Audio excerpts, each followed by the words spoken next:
it, and nothing can stop me. No. 'Cause I'm addicted to what you and I realize. Lead the way, I follow. No need to say where we are heading now, babe. I follow to the edge of it all. So tell your good night, 'cause I'll find no matter what. Yeah, susceptible now before the moment flies, before it flies. So tell your good night, 'cause I'll find no matter what. Susceptible now before the moment flies.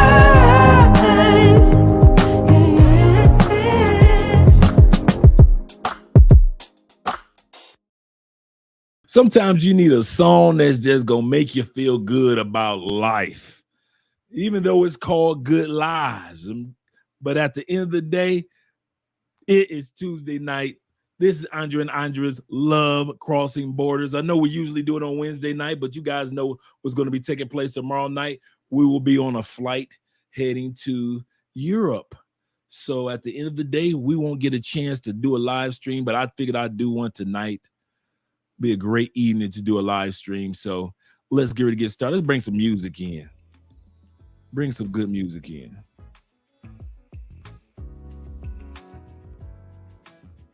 Here we go. All right. Shout out to all you guys that are here so far. Let's get started with these shout outs to you gentlemen, such as my man Timothy in the building. First of all, we got 27 people in the building. We like you. Make sure you like us too by clicking that like button, subscribing to the channel. Thank you guys for helping us get over 8,000 subscribers on this particular channel right here. We're trying to get another plaque, put another plaque in that empty spot right here. Shout out to my man Timothy. He said, why you got the Dewey Smith in the thumbnail? Hey, I'm just saying, man. Got to bring some humor to the thumbnail, Timothy. Shout out to my man Stefano. Hola, mi gente. Settle in, and you can enjoy this live stream tonight. Make sure that you show your support by hitting that like button on your way in. It's free, absolutely free. It's for all 31 people that are here. It's absolutely free to click that like button and subscribe. Make sure that you keep it clean in the chat. Shout out to you. Thank you very much, Stefano, as well as my man Victory, the two moderators that are here so far, as well as my man Charles. He said, what up, everybody? Let's all make it a great one tonight. Blessings to everyone who will be presented this evening. Shout out to you, my man Victory, my brother. Also, shout out to you, Victory, for your donation that you gave towards the Children's Cancer Foundation this week, that you gave the donation. Victory has donated to where we are pushed over $1,300 now because of Victory's donation this week. And remember, guys, all cash apps, that's what I'm talking about. All cash apps will go towards the Children's Cancer Foundation here in Cali, Colombia. We donate the money here live on the channel. And so during January, so shout out to all you guys that had donated and have donated. And Victory started off the week by donating. Shout out to my man Charles in the building. Good evening, party people. Ransom is in the building, as well as my man Keaton is in the building. Shout out to you, man. Shout out to you. Shout out to you. Shout out to Chad being here, as well as my man Mike Laurie. Them KS boys. Shout, yes, Kevin said, appreciate that, man. Appreciate him to this day. Thank you for the cash app. I mean the super chat, super sticker actually. Them Canadian boys, Black Nubian is at it again, showing some love. Shout out to my man Valak in the building. 85. The Detroit boys. We always sticking together. Salute to you also, Chad. Salute to you also. Tammy King is in the building representing all you guys. Salute. Twan, can't have a live stream without my man Antoine in the building, as well as Abraham, the father of many nations. Blessings, family. Can't stay long. I have my Spanish class tonight. I need to have more Spanish classes tonight. Zeta's in the building. Shout out to you. Shout out to you. Shout out to you for being here. Hola. Hola. Muy bien. Muy bien. Shout out to my man Jimmy in the building as well. Jimmy Jam. He said a personal opinion on Rancharo. I wouldn't know what Rio. He said Rio Chara. That must be in Brazil. We're not going to be talking about particular cities tonight. The topic for tonight, I'm glad you kind of brought that up, Jimmy. The topic is tonight is a reaction that we're going to be doing to a video where a gentleman talks about his experiences in Brazil versus his experience in Colombia. Many of you guys in the chat have various experiences when it comes to different parts of South America. And because of this, you're able to relate to what some of this guy has to say. So we're going to listen to what he has to say. We already did a recap of one of his videos before. Let me turn this music down just a little bit. There we go. But yeah, definitely we're going to be doing a reaction to his video, and I want to hear what you guys have to say based off of what he has to say, because I found it very interesting in what he was mentioning about Colombia as well as Brazil. Shout out to my man in the building. Yeah, now I recognize you. Lando. Now I recognize you, Lando. Shout out to my man Jimmy once again. He say no reason at all, just my message above. Yes, sir. I got you, Jimmy. And by the way, any of you guys that during this live stream that has an answer for Jimmy's question, let me scroll back up to Jimmy's question. His original question in regards to this location. If you got any of you guys know about this location, it must be in Brazil, because I never heard of it in Colombia. And you know, I've been all around.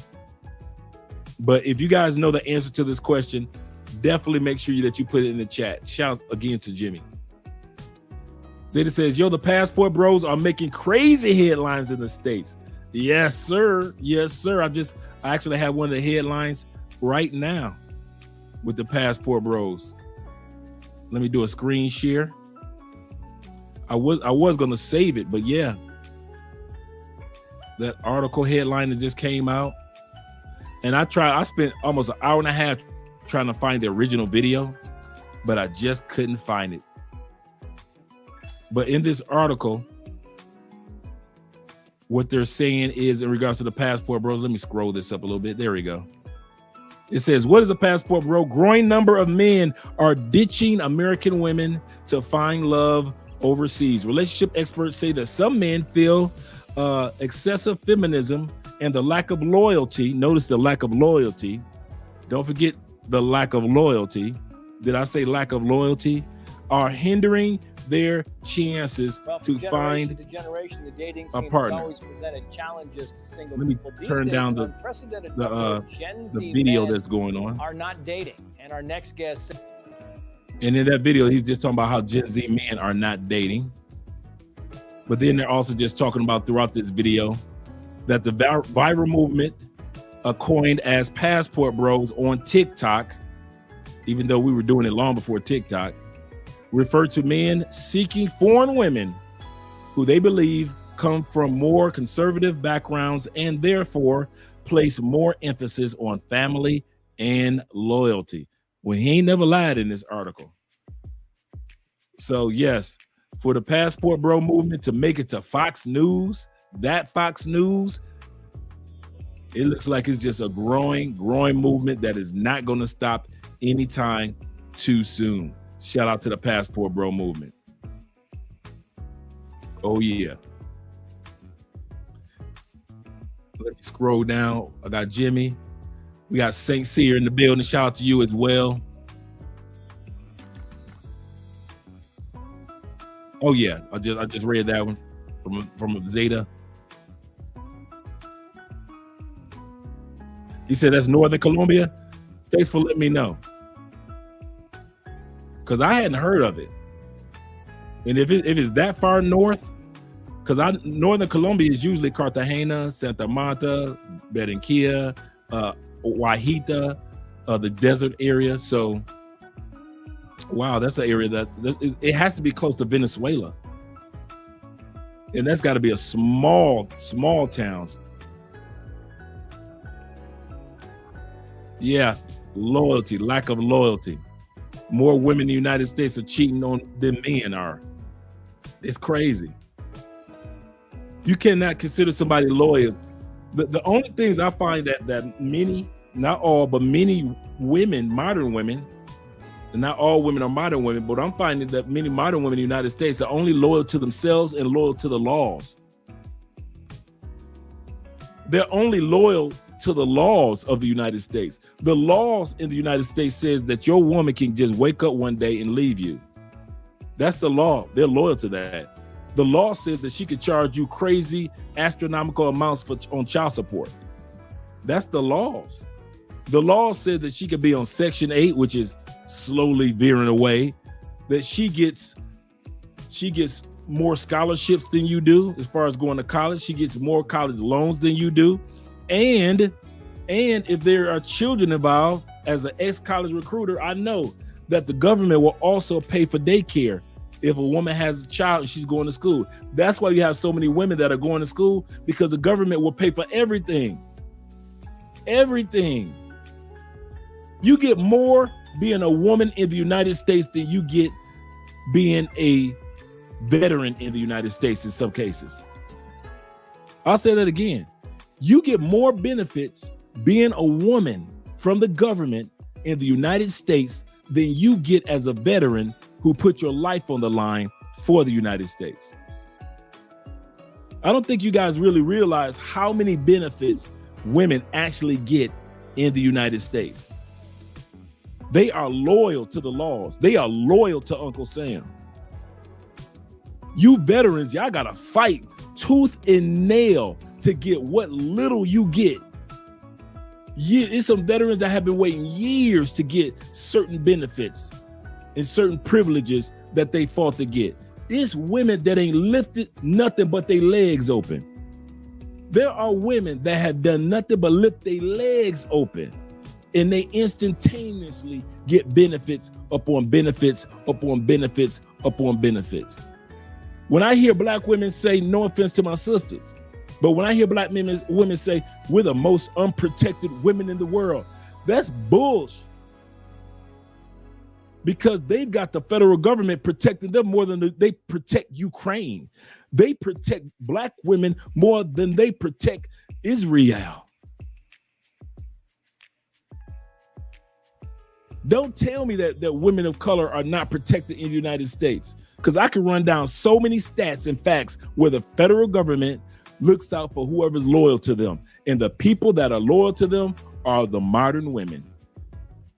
So let's not go there when it comes. I tell women, let's not go there. Let's not do this. But you know what? I don't talk to women about facts. I'll say that again. You will be hard pressed to find 20 female YouTubers that actually use stats, facts, and what term am I looking for? Common sense, critical thinking on YouTube. You got individuals such as Crimson Cure, Chantel Simone. These women will have no problem with using stats and numbers. There are other positive women that are out there on YouTube, very positive. But I kid you not, you're hard pressed to be able to go on a YouTube channel, go on a panel full of women, and that they're going to make some damn sense. That's why you never see me on panels with women. They never want to use rational reasoning. I see some of you YouTubers go on there. Sister Goddess, she does use rational reason, but she's not known for using statistics and facts. Danica Marie, these women Love Dorsey. All these women have great messages. Even our girl Courtney Michelle, bunch of other women out there that are giving some really positive red pill messages. But I'm just talking about using stats like we do. It's not that many. It's really not that many. But that's neither here nor there. The fact of the matter is we're making waves, not just on TikToks anymore. We're not just on when they want to talk about passport bros when something controversial happens. Now we're on the Fox News, the international Fox News, not an affiliate of Fox News, not a subsidiary of Fox News, but actual Fox. And this is not the only time they're going to be talking about us passport bros in a positive light and letting them know the message of what some of the things that we're looking for. And I didn't get a chance to read the whole article, but definitely selling that narrative that that we want to bring the women back to the States.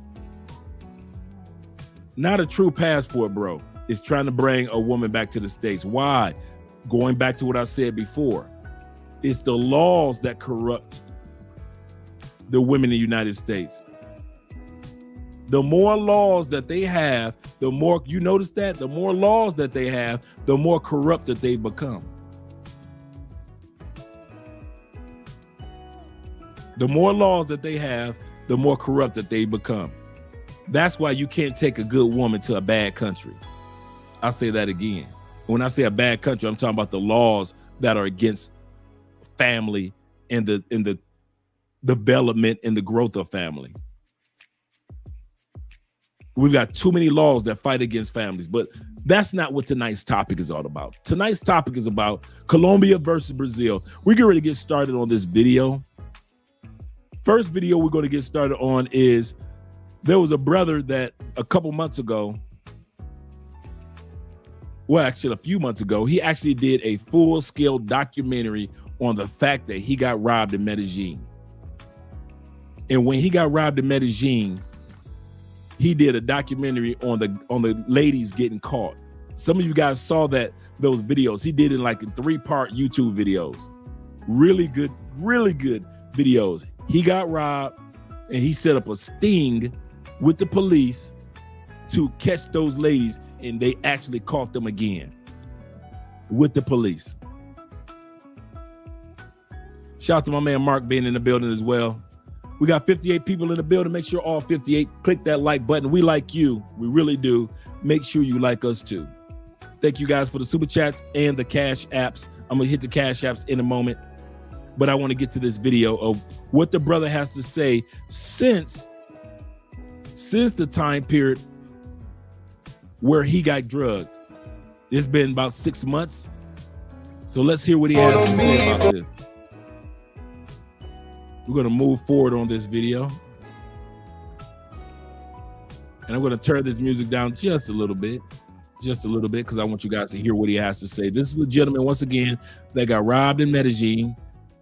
The women, come to find out, the women were from Cartagena, and now they're doing an update on what took place and where things are with him right now. Once again, let me turn this music down just a little bit more. Here, you're a Spark and here and in Tinder, right? And your case was one of the only cases, right, in the entire Colombia. I'm sure it's happened, but where it's been documented, where you actually, found the girls and, brought them to some kind of justice. Without going too much into it, tell us about the experience now in hindsight. How do you feel about, because people were saying, that you're in fear of your life, they threaten you. How did you feel about the whole event? Like, did you get run out of town? Nah, man, my money ran dry, guys. Like, I was working remotely for Amazon, so I was able to live out here off of that. And then when Amazon wanted me to come back, I said, forget it, and I quit the job. But that's the reason why I left. But besides that, they didn't get out of here. I'm out here like I never left, still the. We're going to pause right there. First thing that the gentleman said, that after the documentary, the interviewer was asking him, shout out to Wall Report in the building. The interviewer asked him, he said, because those ladies were associated with, criminal activities and criminal groups, did you get ran out? The rumor has it that you got ran out of Colombia. And he was saying, no, I didn't get ran out of Colombia. He said, I left because my money ran short. He said that this is important where I'm going with this, guys. This is very important. This is a free consultation moment. He said, I left because my money ran out. He said, Amazon had me working online. And when he said it was fine. But when they asked me to come back to the States, I said no, and I quit my job. Don't do that, guys. Do not quit your money until you've laid a proper foundation, so you don't have to go back to the States just to find another job and find another way to build your income. Don't do it. I know y'all want to be down here, and I know you want to have a great time and build a new life. That's why I say this all the time. And I mentioned the timeline of Tailor-Made Dreams, 3 years. 3 years from the time period that he bought his first condo in DR. He had bought that condo on his first DR trip. It took him 3 years to take care of all his business and move from Atlanta to DR. Back and forth trips, 3 years. Ace Live had started his YouTube channel, had been in Colombia for a few months, had to go back to the States, get himself on track, and it took him up to 2 years to where he could finally travel the way that he wanted to and build a almost 500,000 subscriber YouTube channel. Me, I had this apartment. I was just telling a brother, I had this apartment for 2 years before I had the final one-way ticket to Colombia. I'm coming back and forth to this apartment, but I'm not living full-time in Colombia yet. Take your time. That's my point. Don't quit jobs in the name of, I don't want to go back. Don't mess your money up. Be patient. Take your time, guys. Your moment will come, just like it took Tailor-Made Dreams, just like it took me, just like it took Ace Live. My man, Passport, Love, Purpose, and Passports, the brother in DR, him and his wonderful wife and their relationship, 7 years. 7 years of going back and forth to DR in their relationship, to where he was finally able to make that one-way ticket flight to not have to go back to the States because he had so much business he needed to wrap up in the States. Be patient. Don't throw away what you got in the States in order to have what you have outside the United States. Absolutely correct. Chopper Pie is 100% correct. Make sure you guys subscribe to Chopper Pie as well. And Chopper Pie, I'm gonna drop a link later because I want to hear what you have to say about the difference between Brazilian women and Colombian women after we watch this video that's going to be coming up. So I'm going to be dropping a link for you and other guys that want to come up. So be ready for that link to be dropped for you. Let's go back to the video. I don't want to be rambling all night. You know how Andre get. Same for me, guys. I'm just trying to figure out how can I get this money together so I can live out here permanently. You know, I'm big on the Airbnbs and trying to create content, so hopefully I could be financially free. Right. Okay. So you pause. I wish I didn't have to stop this again. He said, I'm trying to figure out, trying to come up with a plan so I can be financially free. Let's look at it for what he just said. He's not financially free right now. He has not come up with a plan, and he doesn't know what to do. That's literally what he just said. Seems like a cool brother. Don't get me wrong. Seems like a really cool brother. And I'm glad that he did the documentary about him getting robbed, and the 3-part YouTube documentary. And I'm glad that he was able to catch the people that robbed him, and those ladies be brought to justice. But that still doesn't mean that we have to shun being responsible with our actions. We have to be responsible when it comes to our actions, when it comes to our long-term goals. If you're going to live here, you plan on living here, you plan on being patient. I'm going to say this again to all 70 of you guys here that's clicking the like button. If you plan on living in any country, you planning on being patient. Even a person that has all the money ready still has to be patient. Why is that? You're going to bring your happy, but let's say some of you ex-military brothers, you got your pension, you on 100%, you good, your money good. You bringing in 3, 4, 5, some of you guys bringing in 7,000 a month. Got you. You've been in the military that long. Got you. You retired, you good. You have been to Medellin, Colombia. And now that you're here, you went to Barranquilla. And now you don't want to be in Medellin no more, do you? Or you're a big city dude. You thought Medellin was big, was a decent sized city until you went to Bogota, and you like Bogota.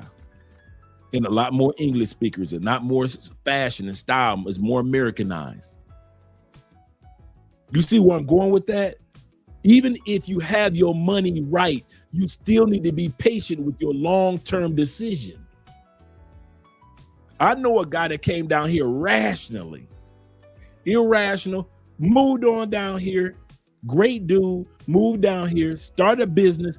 Business is going great to this day.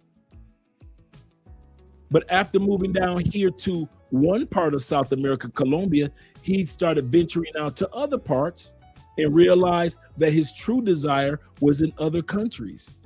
And now he's been happily living in Brazil for the last 3 years. But he lived in Colombia for a year. And in his mind, he swore Colombia was the best thing since sliced bread. I was like that with Medellin. You can tell me heaven meet Medellin. Medellin meet heaven. They were made for each other. Until I started going to other parts of Colombia and I realized that I dodged a bullet by not getting an apartment or buying furniture or trying to get settled in the first city that I was introduced to. So even if you're financially stable, guys, unlike this gentleman, sad to say, even if you're financially stable, you may still want to look around to see what city or what country in South America that's best for you. That's why I said that about this gentleman. He just rashly just quit his Amazon job. And like I said, I'm not coming at him or coming for him. I'm just giving you guys a free consultation moment. Be patient with yourself and it'll always pay off. Let's go back to the video. You weren't in fear of your life. You weren't run out of town. Why not? Because, you know, these people, they said that they were part of some kind of cartel, all these kind of things. And you know, like for the normal average person, they'll be intimidated or scared of that kind of situation. You know what it is? I think people think when they think of Colombia, they think of Pablo Escobar and all the stuff they see. No, in but movies. bro, here is dangerous. I'm not saying it's not dangerous, but I'm from New York.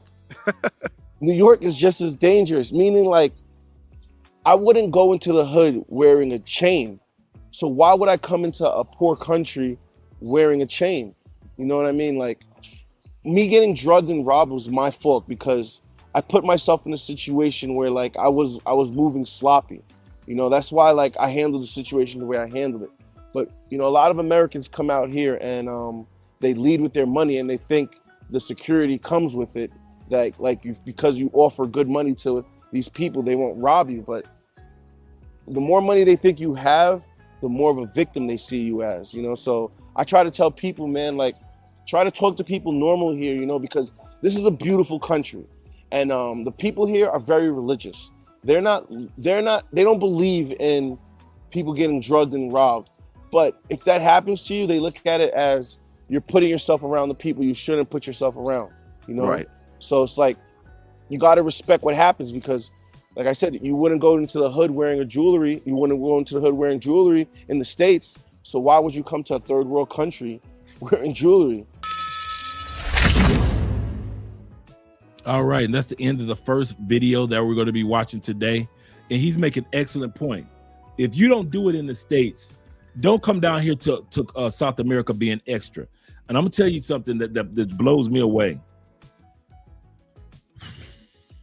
You come down here being extra when you don't have to. We are so subconsciously accustomed to having to compete for the most beautiful or attractive or intellectual or loyal or supportive women in the States, because we know they're far and few between. So whatever we got to do, walk around looking like Mr. T and Slick Rick full of chains, we'll do it just to stand out. To have the fanciest car, we'll do it. The best colognes, we'll do it. Whatever it takes to stand out from the next man, because we know that this type of beauty doesn't happen every day, in the words of Slick Rick. We know that in the States, 70% of women are obese or morbidly obese. So when we do see something fine, you want her, I want her, he want her, and she want her. We know it. So we got to do something to go the extra mile. And if it takes us a gold chain or diamond earrings, we do it. But then here's the kick of the mistake that we keep making, gentlemen. We think that that is how it works around the world. And it doesn't. There's so much beauty and support in South America. It's the opposite. She has to compete for you. If she tells you that she doesn't cook in South America and you still with her, she knows that you're a fool. If she is pay for play and you trying to turn her into a housewife, she know that you're a fool. Why? Because she knows there are so many smart, beautiful, supportive women in South America that are gorgeous, that will be in the kitchen cooking, taking care of your offspring, and at the same time starting and running a business. And you trying to turn her, who is a pay for play, into a housewife. She knows you are a fool. The scammer woman that keeps scamming you. The reason why she scams you, because she knows you're a fool. Why? Because she knows there's so many beautiful women in South America. She shouldn't be on your radar. I want to say this again. There are so many gorgeous women in South America. This is where they come to get the Miss Universes. Venezuela, Colombia, Brazil, Miss Argentina. That the competition is so deep that these women look at you like, how the hell you dealing with me? You do realize I'm pay for play, and this is Cartagena, and it's the middle of the street. You do realize when I text you and I send you photos of my grandmama in the hospital, she ain't really in the hospital. You do realize that. And yet and still, because we have a scarcity mindset from the States, you treat South American women as if they lack the number of beautiful women and gorgeous women and supportive and loyal women like it is in the States. Gotta stop doing that.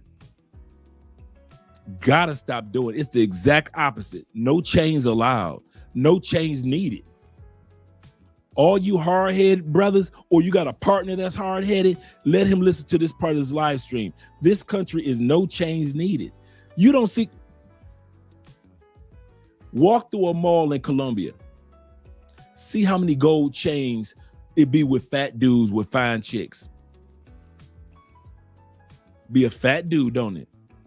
Or some skinny nerdy dude, or some regular Colombian dude that's like 5'8". Where's the gold chain?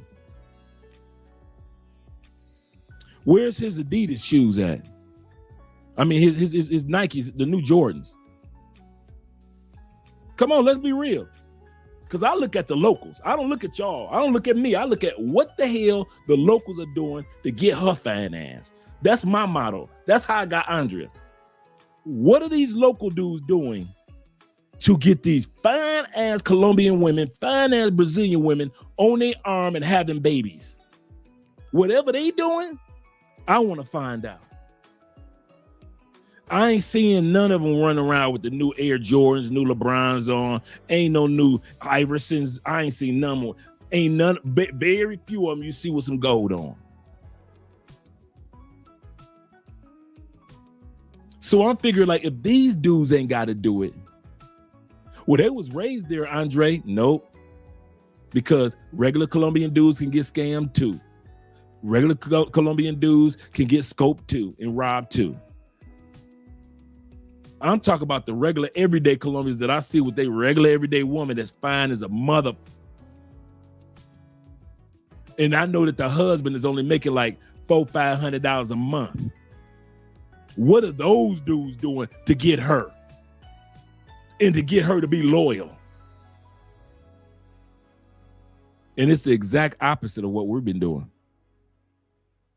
So all you fly dudes, y'all ain't impressing nobody.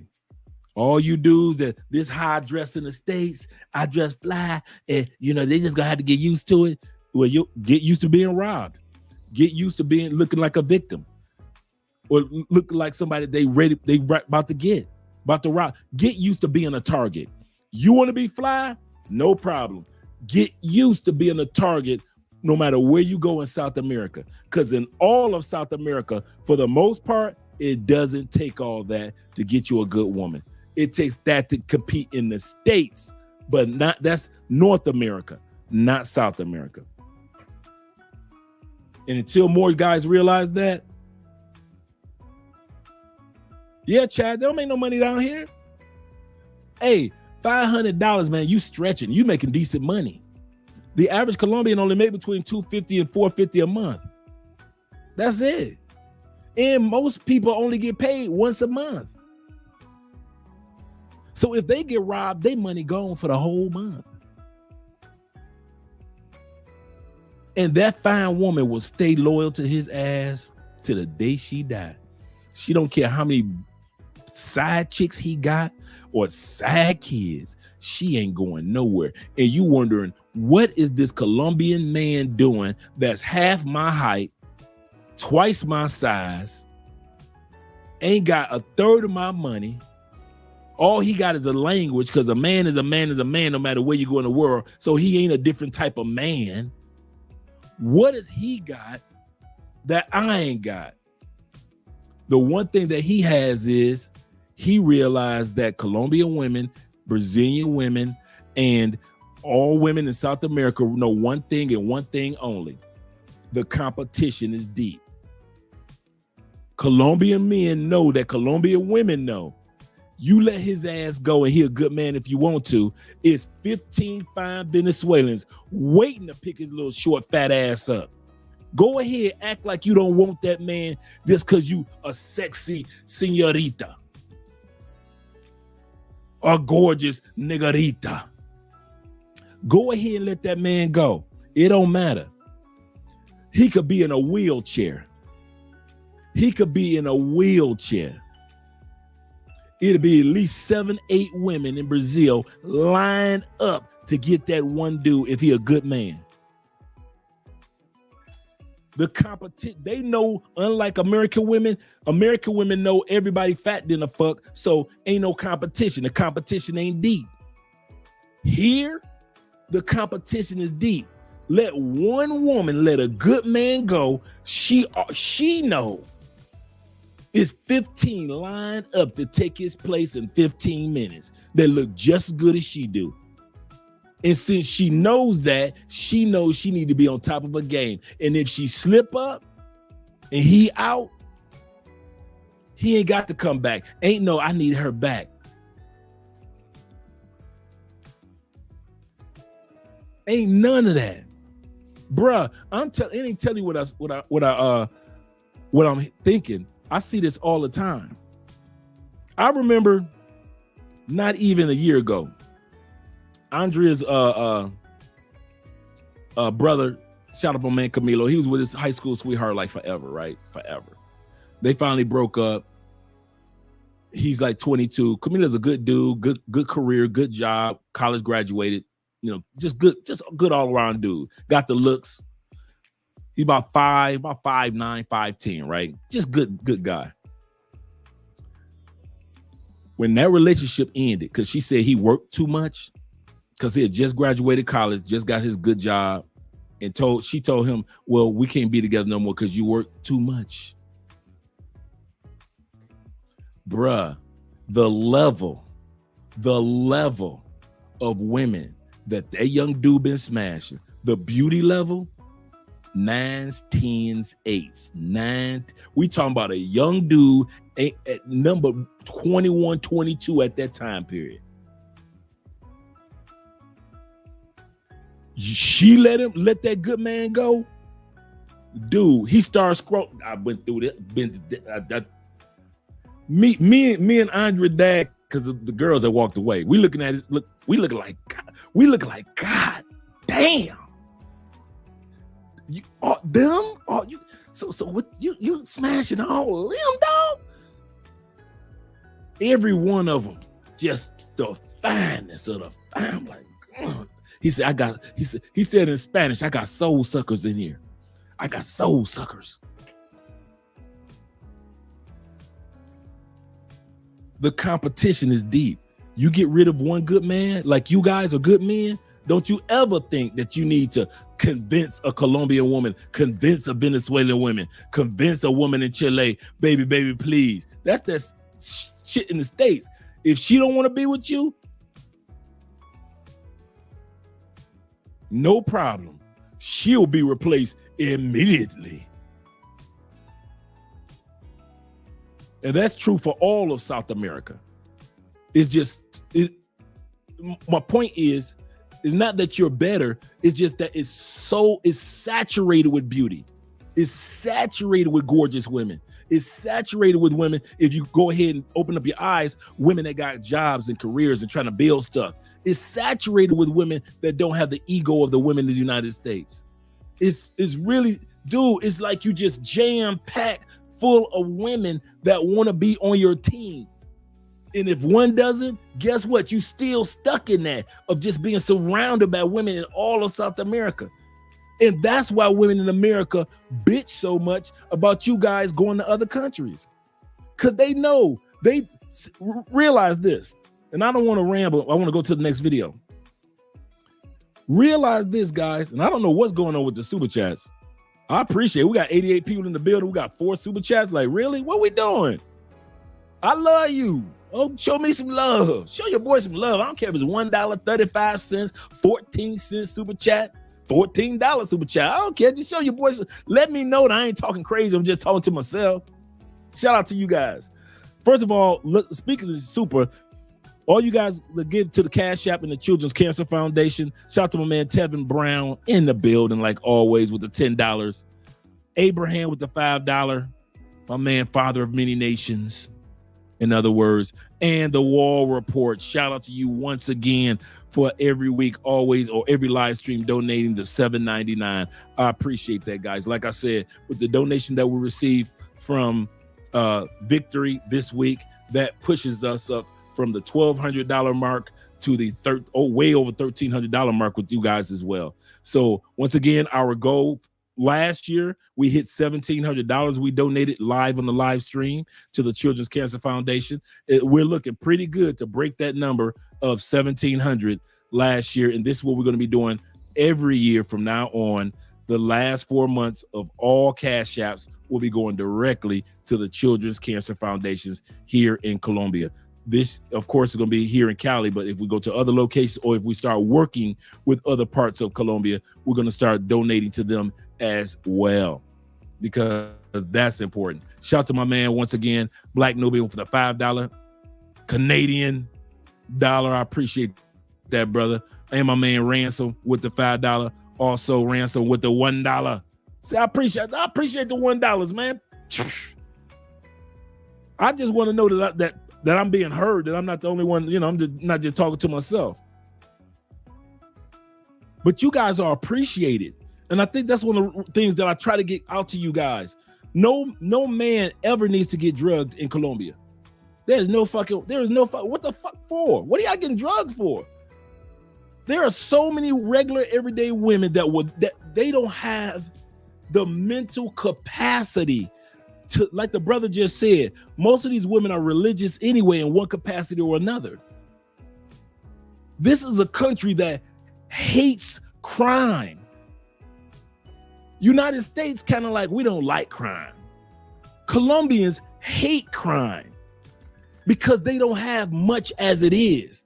So to bring any type of crime their way, what are you doing? They hate crime.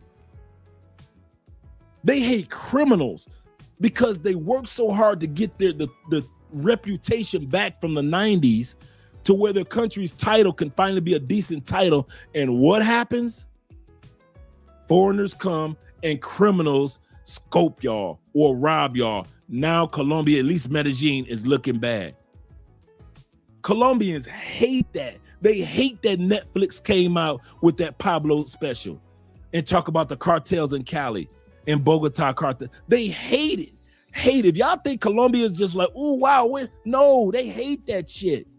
They work too hard. That's why if you date a real Colombian woman, what's she gonna do? Show you around her city. Let me take you here. Let me take you there. Let me take you here. Let me take you over there. Why? Because they want you to see the real Colombia, not that bullshit from Netflix.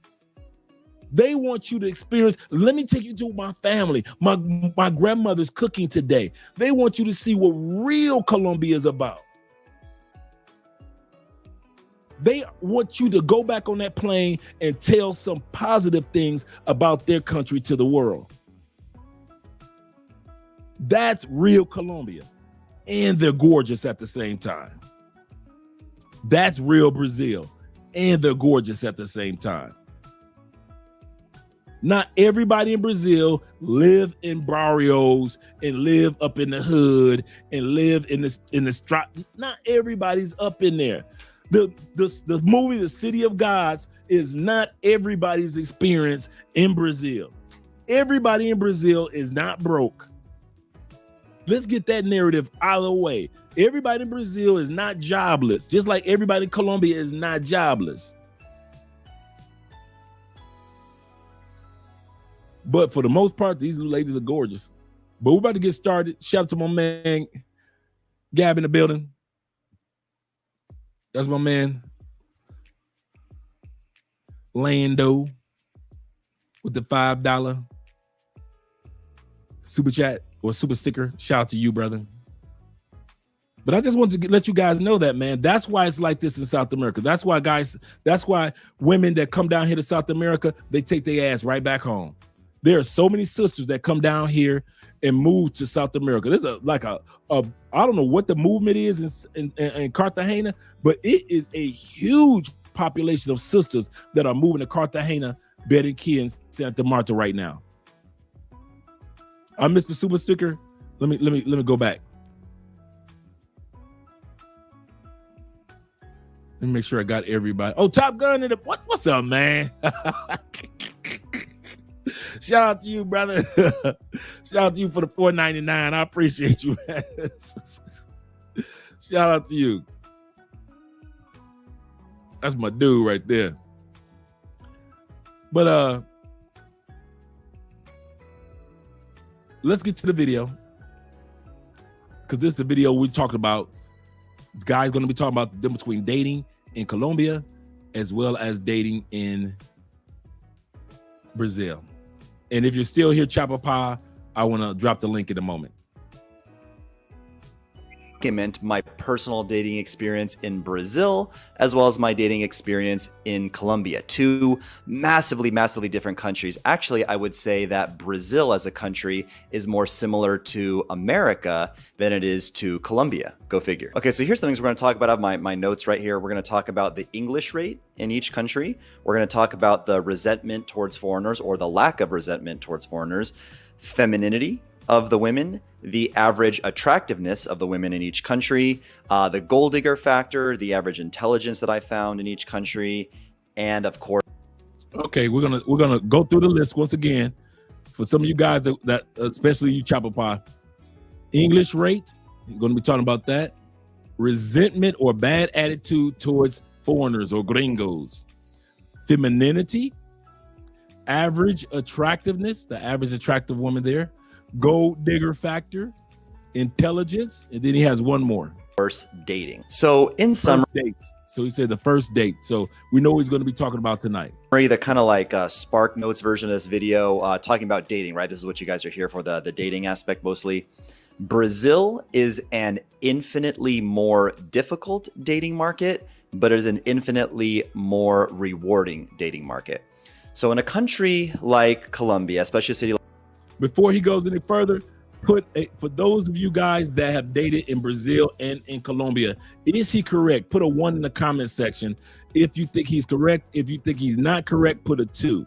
For those that know dating in Brazil and Colombia, put a 1 in the comment section if you think that dating in Brazil is a little bit harder, but a little bit more rewarding. Put a 1 in the comment section.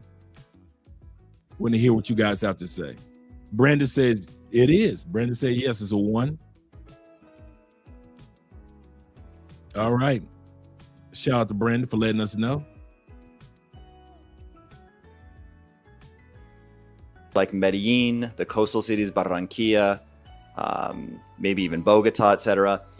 Any schlub can just buy a plane ticket, go there, get on Tinder, get on Instagram, and start meeting women. Oh, by the way, all the women that you're seeing on the screen, I meet basically 100% of my women using Instagram. I very rarely use dating apps anymore. So if you want to know exactly step-by-step how to meet women on Instagram and free yourself from using these god-awful dating apps, there's a video in the description of this video. Just click the link and I'll send you that video. Again, it's in the description of this video you're watching here. You can get that link. Anyway, back to what I was saying. So in Colombia, it's extremely easy for any normal guy to just come in the country, black, white, Asian, etc. Doesn't matter, and get some really easy wins. In Brazil, that is not the case. I mean, let's just look at your competition in each country. I have my notes here. In Colombia, and you can Google this, the average height of a man in Colombia is about 5'6", 5'7" on average. The average... Now, let's look at this photo right here. Let me move me out of the way. Let's look at this photo. He's got a picture of a dude that's supposedly Colombian. Look at this outfit. Is this anything that you ever seen a Colombian wearing? Sandals, shorts, and loud shirts. Is that a Colombian look? Are Colombians into loud shirts? Are Colombian men into wearing shorts other than the beach?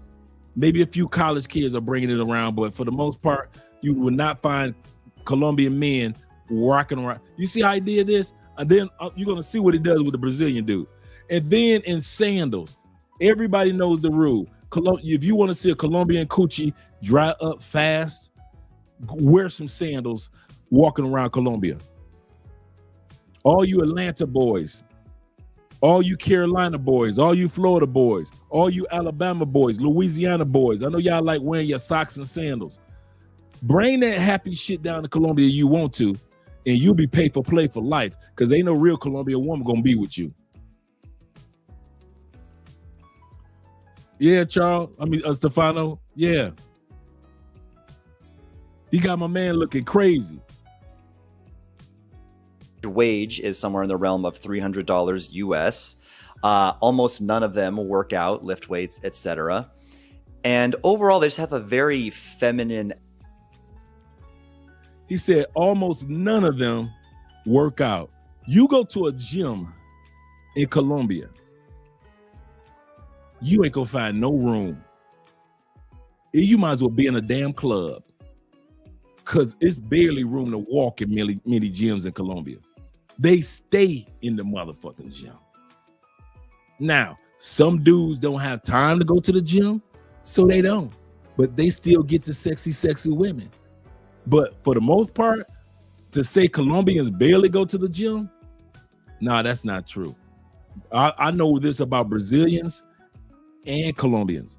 They both go to the gym. So let's get back to the video. And remember this, guys, when he talks about Colombia, this guy is only talking about Medellin. Most of his experience from all his videos that I've seen so far He's only spent 90% of his time in Medellin. What's my motto?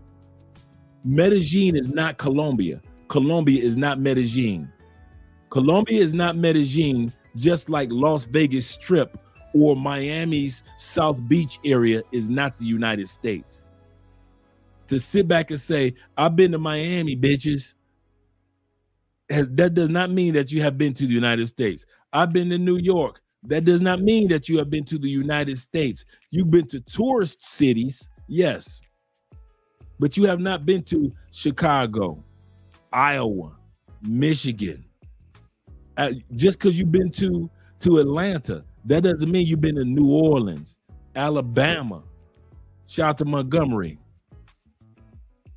Same thing with Colombia. All you dudes that have been to Medellin umpteen times and you have not been outside of Medellin, you don't know shit about Colombia. Especially when all the flights are for round trip are between $50 and $75 for a round trip. Sometimes you can find a round trip for $50 to any city in Colombia you want to go to, and y'all will still keep y'all happy ass for 2 or 3 weeks in Medellin. You don't know a damn thing about Colombia. The music, the food, the people, the language of Spanish, everything is completely different in the Cartagena Atlantico region. Here in Cali is more of the southern area. Completely different. It's foods, fruits, vegetables that you can't even get in other parts of Colombia that you can get in other parts of Colombia, in another part. Bogota, the 20th largest city in the world, on the go. If you don't know, if you haven't been to Bogota, don't tell me that you know Colombia. We're talking about the banking capital. We're talking about the capital of emeralds in the world. You don't know Colombia if you've been to Medellin, if that's all you've been to. So to make a judgment call, so realize as we watch this video, most of what he's crying about, when it comes to Colombia at least, is his experience in Medellin, not experience in Colombia. And I'm not putting him down or anything. What I'm saying is what he's saying is narrow-minded when it comes to Colombian speaking. And I believe he's narrow-minded when it comes to Brazil, because he only talks about just 1 or 2 areas. Let's get back to the video, guys. Very feminine, not very masculine vibe to them. All right, now let's compare that to Brazil. In Brazil, in contrast to what we said about the Colombian men, there are tall, jacked, good-looking guys everywhere. Okay, now you see how he did the Brazilian dude. We can go back to see the Brazilian. Let's look at the Brazilian dude. Feminine, not very masculine vibe. Now he said Colombian men are feminine and not very masculine.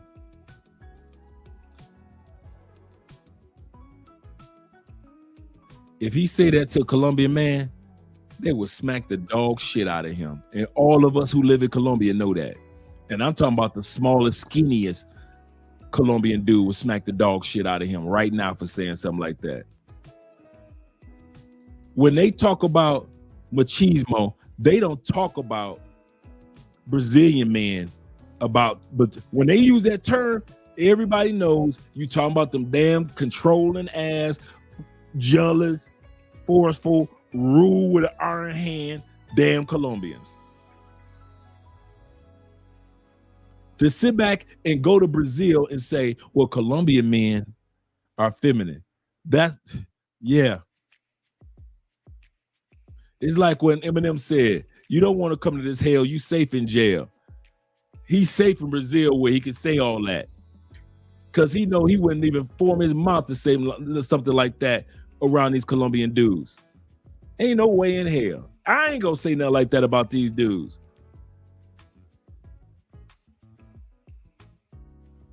But let's get ready to go back to the photo of how he presented the Brazilian man. To them. All right, now let's compare that to Brazil. In Brazil, I'm gonna tell y'all something. if I'm comparing cities or countries, I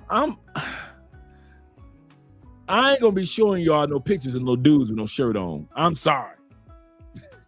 If I'm gonna show a Brazilian dude, I'm gonna show him with some damn clothes on.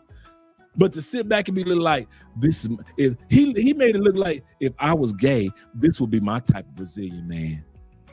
Muscles. I need a man with muscles. I want muscles. Sound he looking like Diana Ross in that mother. I'd have just had a picture of a Brazilian dude, maybe if I'm gonna be biased, a clean cut Brazilian, but I ain't gonna purposely go through Google and say, ooh.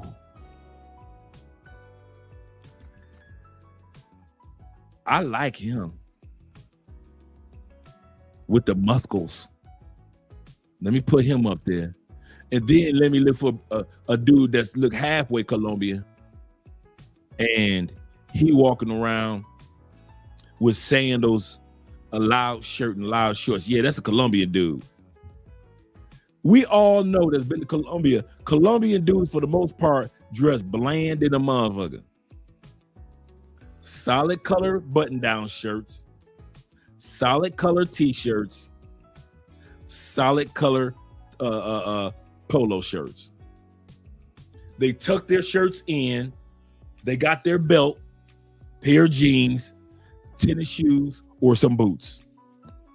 Colombians dress cookie cutter than a motherfucker. You might find a few fashion folks in Bogota, but Colombian men, they let the beauty of the other countries, they let the women do all that. Colombian men could go out to a club, just a dark or regular plain button down shirt, regular plain polo.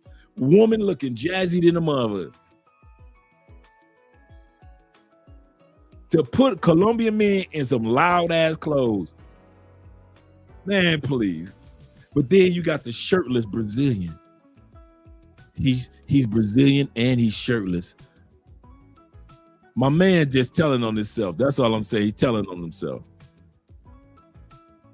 Still, in contrast to what we said about the Colombian men, there are tall, jacked, good-looking guys everywhere. Tall, okay, the average good. height I feel like must be in the realm of like 5'11", 6 feet. I'm 5'10" and a half. Most guys I walk past on the street are a lot taller than me. Like I said, huge workout culture. Hey, this dude sounded like, hey, y'all hear that? They're tall. They're jacked. They're taller than me.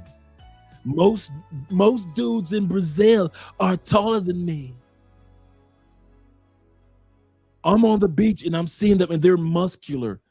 If I'm on the beach in Brazil, I ain't looking at how no Negroes look. I don't give a damn how a man look on the beach. I'm in Brazil on the, I'm sorry guys.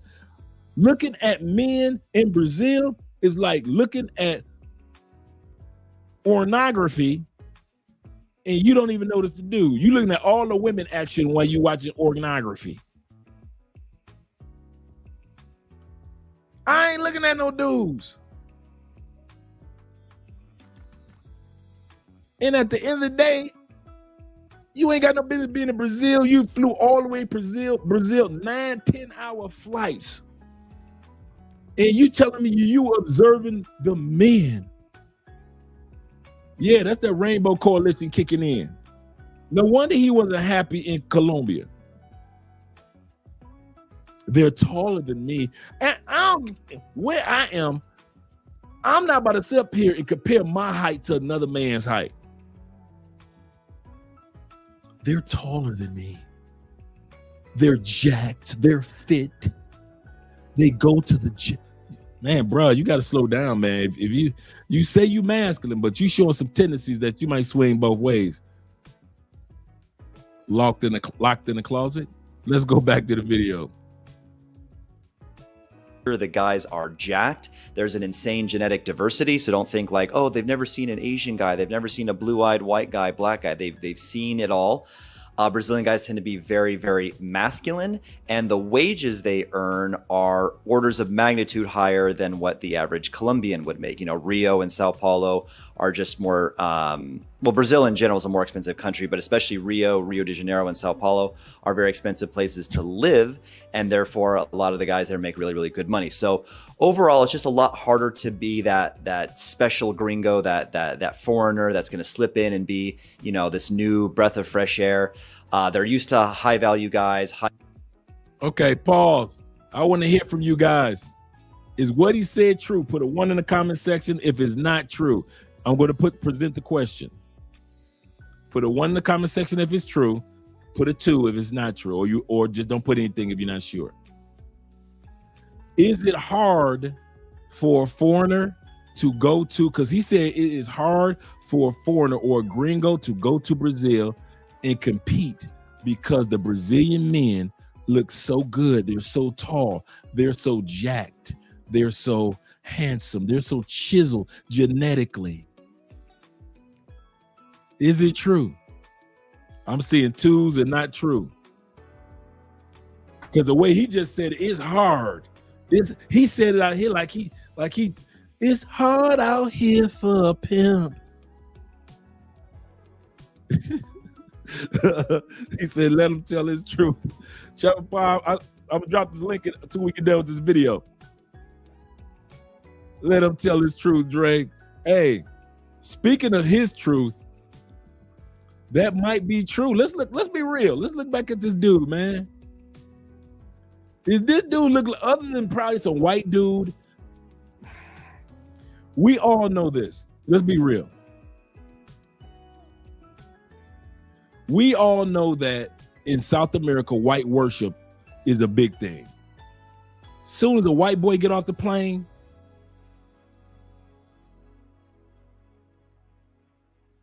Colombians worship white boys more than they worship themselves.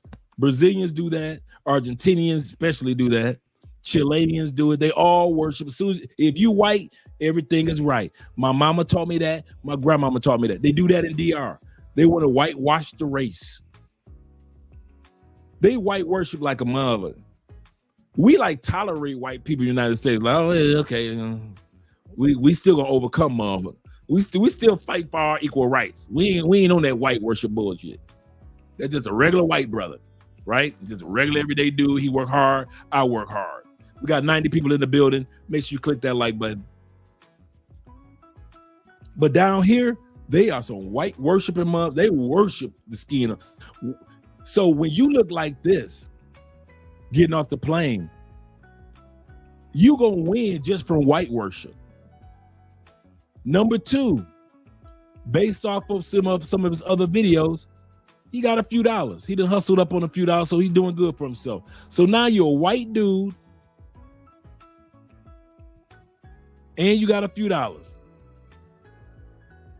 But here's the kicker.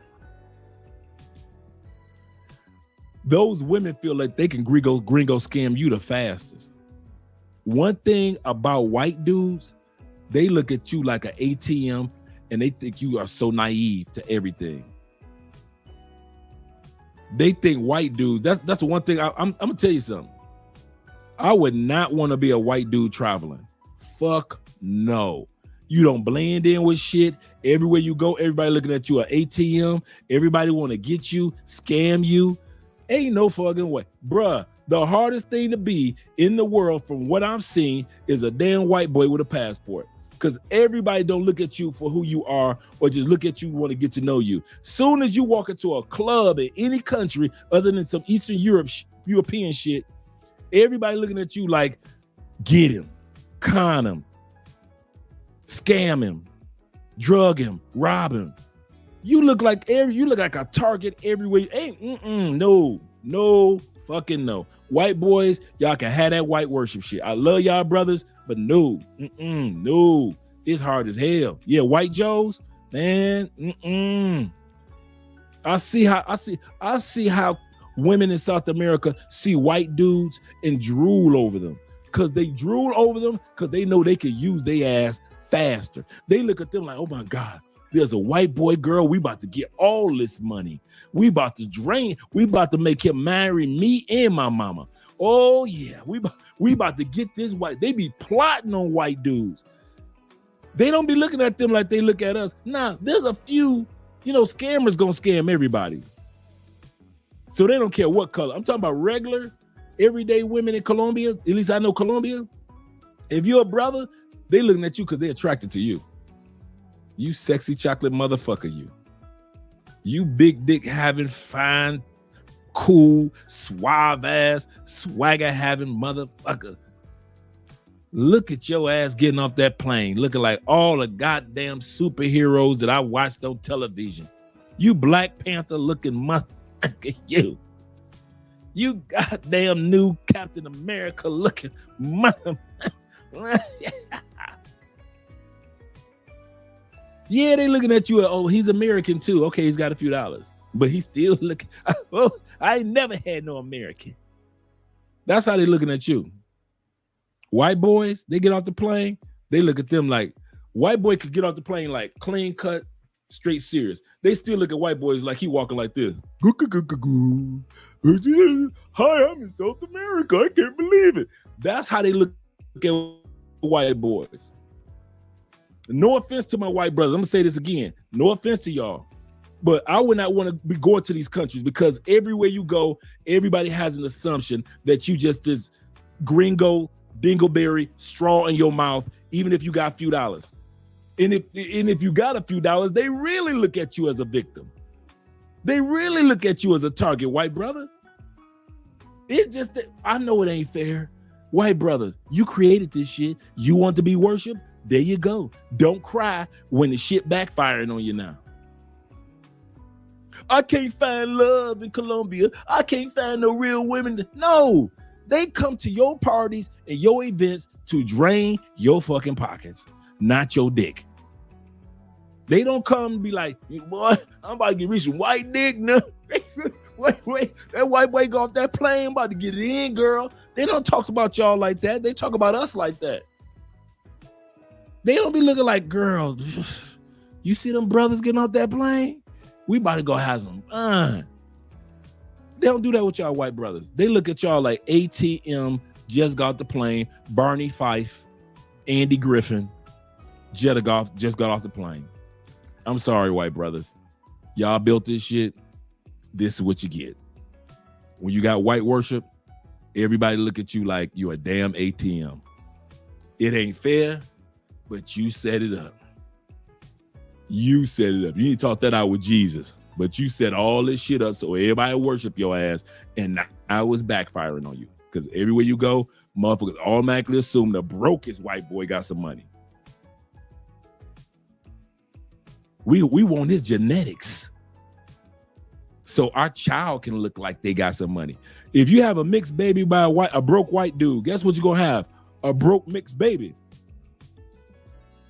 His color ain't gonna give you no extra dollars. His color is not gonna give you some extra dollars.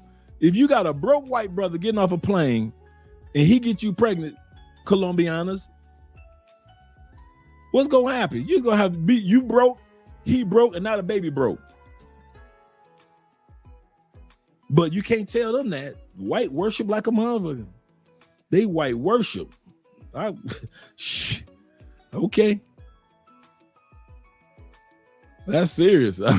I'm putting it out there, guys. And so what's my point? Other than him being this dude, let's be real. I'm not hating on these brothers. I'm really not. Other than him being white and having a few dollars, he don't look like the type of dude that's gonna be pulling no bad bitches on the regular. Can we be honest? Right, you're gonna have a stepdaddy, he gonna be white. Can we be honest? We got a balding dude that don't want to shave his head all the way bald. What's with the top of your hair one color, but yet your beard is another color? Come on, man. Ain't you just like you a regular white brother, no offense. You just a regular white dude. There's nothing about you that stands out.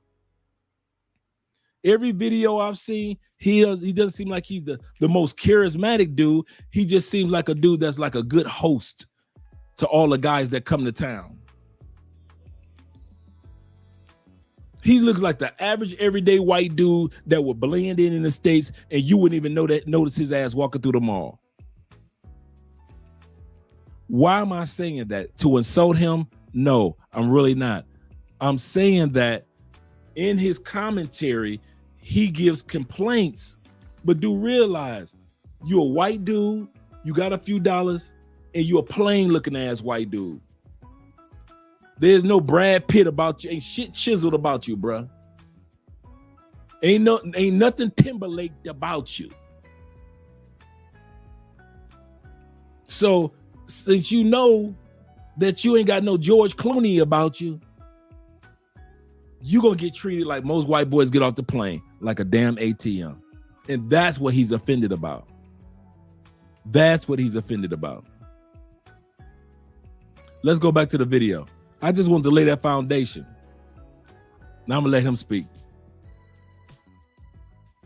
High income guys, masculine, buff guys. Like I said, whereas in Colombia, you know, average guy doesn't work out, short, broke, weird, feminine vibe. So it's a lot easier by contrast to kind of beat out your competition in that country versus Brazil. However, even though Brazil is a 10 times more difficult dating market, both myself and a good buddy of mine that I travel with a lot found it to be a 10 times more rewarding dating market if you can actually score one of the babes over there in Brazil. I have some notes here. So in contrast to what you would see with a girl in Colombia, and especially Medellin, most of these things, most of my dating experience is in Medellin. I'm not trying to stereotype any countries, just talking about my personal experience, what I've experienced, and some of my friends as well. So comparing Medellin specifically to Sao Paulo, Rio, the two cities I know in Brazil, a much lower rate of sex work, almost unheard of, where you meet a girl and you find out she's an OnlyFans girl or prostitute. The intellect is night and day difference. The intellectual conversations, night and day difference, obviously in favor of Brazil. The sugar daddy culture, much lower in Brazil. Just in general, girls being employed and being contributing members to society, a lot higher in Brazil.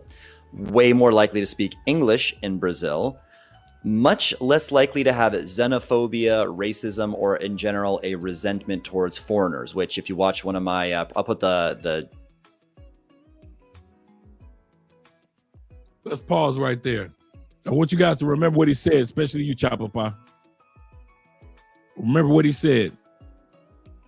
Xenophobia. The women are intellectual like Brazil. There's not enough women in Colombia that speaks English. The majority of the women that he met eventually asked him for money. So forth and so forth. What did I say? I'm gonna drop the link in a minute, Charles. I'm gonna drop that link because I do want to hear what you guys have to say. And so he's saying that a majority of the women in Brazil don't do that, but yet the majority of the women in Colombia do. That's what he's saying. So I want you guys to remember all that he's saying. And he's saying that they hate gringos. And I have yet to see one brother make a video saying Colombians don't like me because I'm black. I haven't seen, have you seen the video? Have you guys seen any YouTube videos that says Colombians don't like me because I'm black, because I'm a green, because I'm a foreigner? Foreign hate. Yeah, there's a few feminists in Medellin that have been putting up posters in TikTok videos talk about some Colombians go home, you messing up our economy. But those are feminists. There are so few and far in between. Their feminism style is completely different from the United States. Just as they're feminists putting up those signs saying gringos go home, you better believe there are females that are telling the feminists, if you don't shut the fuck up and stop messing up my money. You better believe some of those gang leaders have already stepped to those feminists and said, put up one more motherfucking sign you want to. Messing up our money. Telling gringos to go home. We got these Airbnbs that we've built. And we've been making money for the last 10 years. And you trying to talk about some gringo go home. Listen, if you don't teach your feminine ass, your ass gonna come up missing with one of these machetes if your ass don't shut the hell up. Trying to believe you me. That's why feminism is like that in Colombia compared to the United States and even Chile. Because it's too much money that these little few women that have shaved their hair off, and now they want to be gay feminists, like in the United States. But you can't have the impact like you do in the United States, boo, because these dudes will have your butt coming up missing. You know it, and I know it. For messing up their money.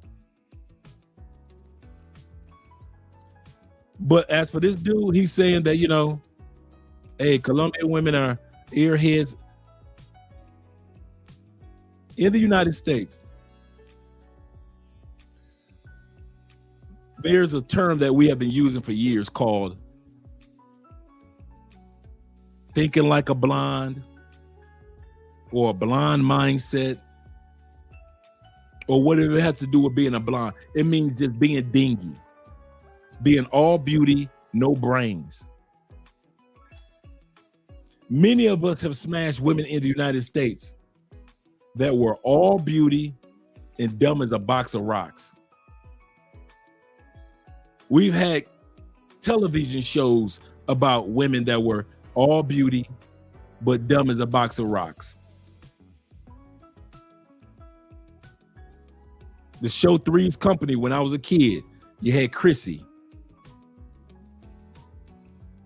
She was all beauty, all cute, dumb as a box of rocks. That doesn't end in the United States.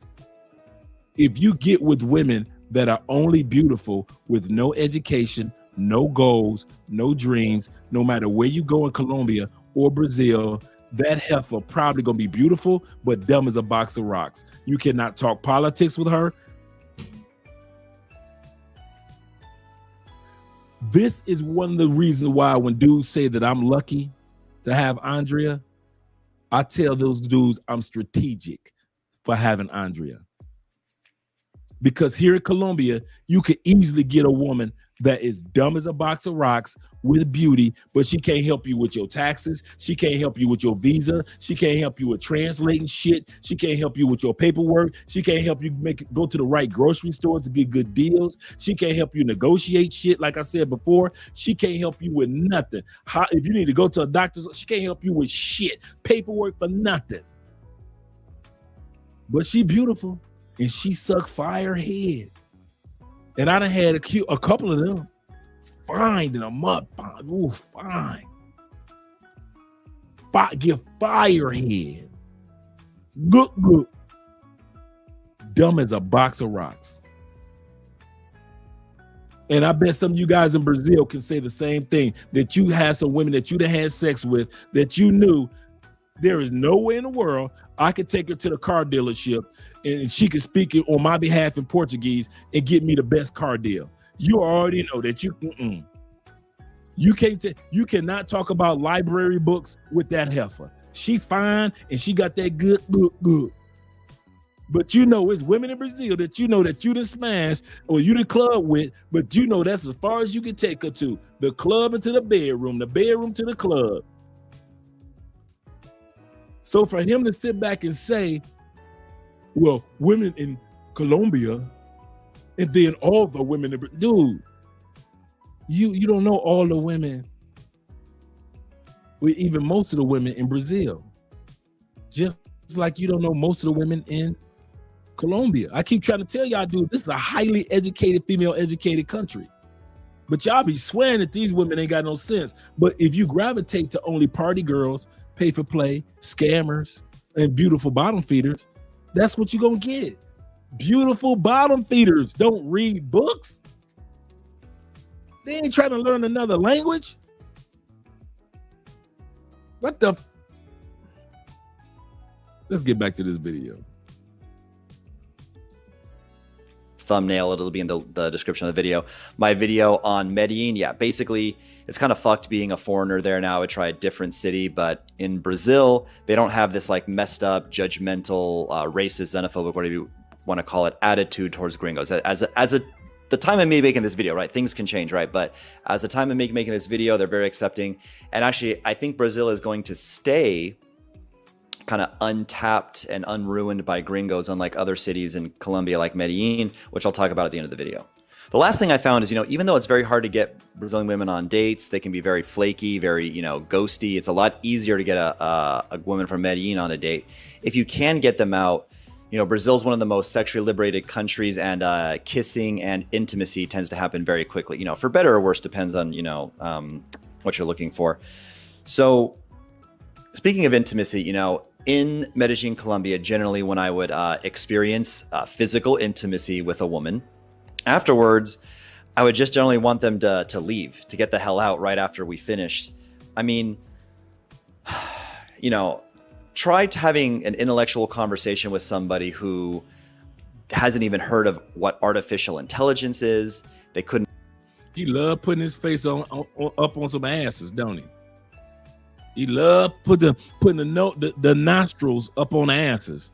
I noticed that. Point out to where Canada is on a map. They don't know what a hexagon is. I mean, not a lot going on up here in the woman that I personally dated during my 6 or 7 years living there in Medellin, Colombia. And in Brazil, this is not the case. There's stupid people everywhere. There's stupid people in America. America's probably got one of the highest densities of stupid people on the planet. So not to say that, my culture is any better, but for my money in Brazil, my experience, generally, it wasn't like, oh, we finished, let me clean up and I want to get you the fuck out, get you an Uber. No, I actually had interesting conversation with them. They actually, had lives and experiences. They would say things more than just, ay, que lindo, ay, sí, me gusta, ay, no. Like they didn't just like speak in like the same 10-second or the same like 10 sound bites that women from Medellin have. They say like, the same like 5 or 6 things, like all of them are kind of like carbon copies. Whereas I found the Brazilian women to just be infinitely times more interesting and provide a lot more besides just, physical intimacy to their man, but, simulating conversation, et cetera, just in general being, just better women overall, I think, in my experience, at least. You notice he said in his experience. What women in Medellin weren't on that boat? See, I'm observing. What type of women in Medellin were not on that boat? Women that got jobs and got shit to do. Women that are in school and building career. When you're dealing with vacationers or travelers that only have a few days in the city, you're going to gravitate only, for the most part, to women that ain't got shit to do. I hate to say it, fellas, just like him, you need women that, I'm about to have a party on a party boat. I need y'all here in the next hour. We about to get it in on a party. And all of a sudden, hundreds of women gonna show up, beautiful, that ain't got shit and ain't got shit to do. You better guarantee them heifers ain't coming with a watch on. When we going to a party? When you dealing with women that ain't got nothing to do with their lives, of course, you gonna meet women that have very little intellect, very little drive, very little focus. And here's the part. When you already know that these women don't hold these qualities, why the hell are you asking those type of questions anyway? How many of us brothers, I'm gonna just talk to y'all for a minute. How many of us have got off the plane talking about some goddamn crypto or Forex to women in Colombia while we on vacation? Not me. I ain't talking about no damn crypto. I'm trying to make you crypto, girl. I'm not sitting up there talking about no damn Forex. I'm trying to put, girl, I'm trying to push them legs back past your forearms.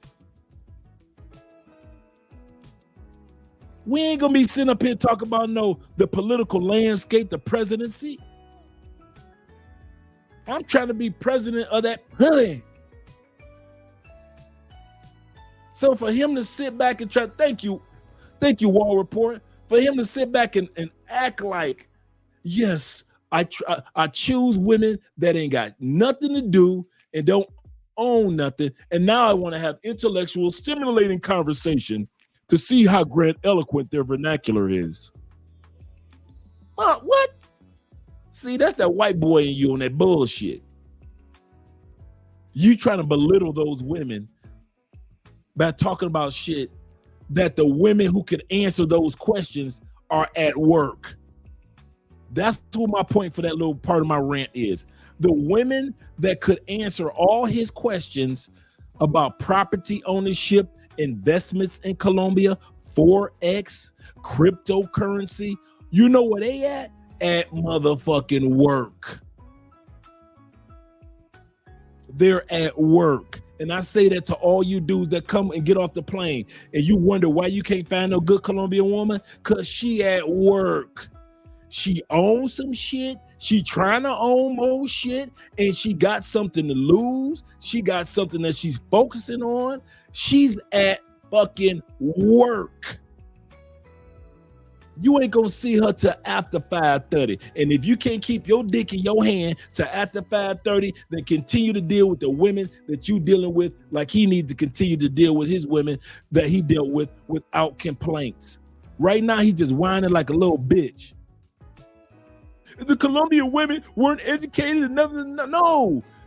Get women that were at fucking work. Oh, but you couldn't get them because the women that at work ain't got no time to be getting on your goddamn boats and coming to your parties and going to the club every night and sitting up there smoking weed with you and smoking cigars with you and drinking drinks with you all damn day, and then make it to work the next day, and then come back and get drunk with your ass again, and then go back to work the next day.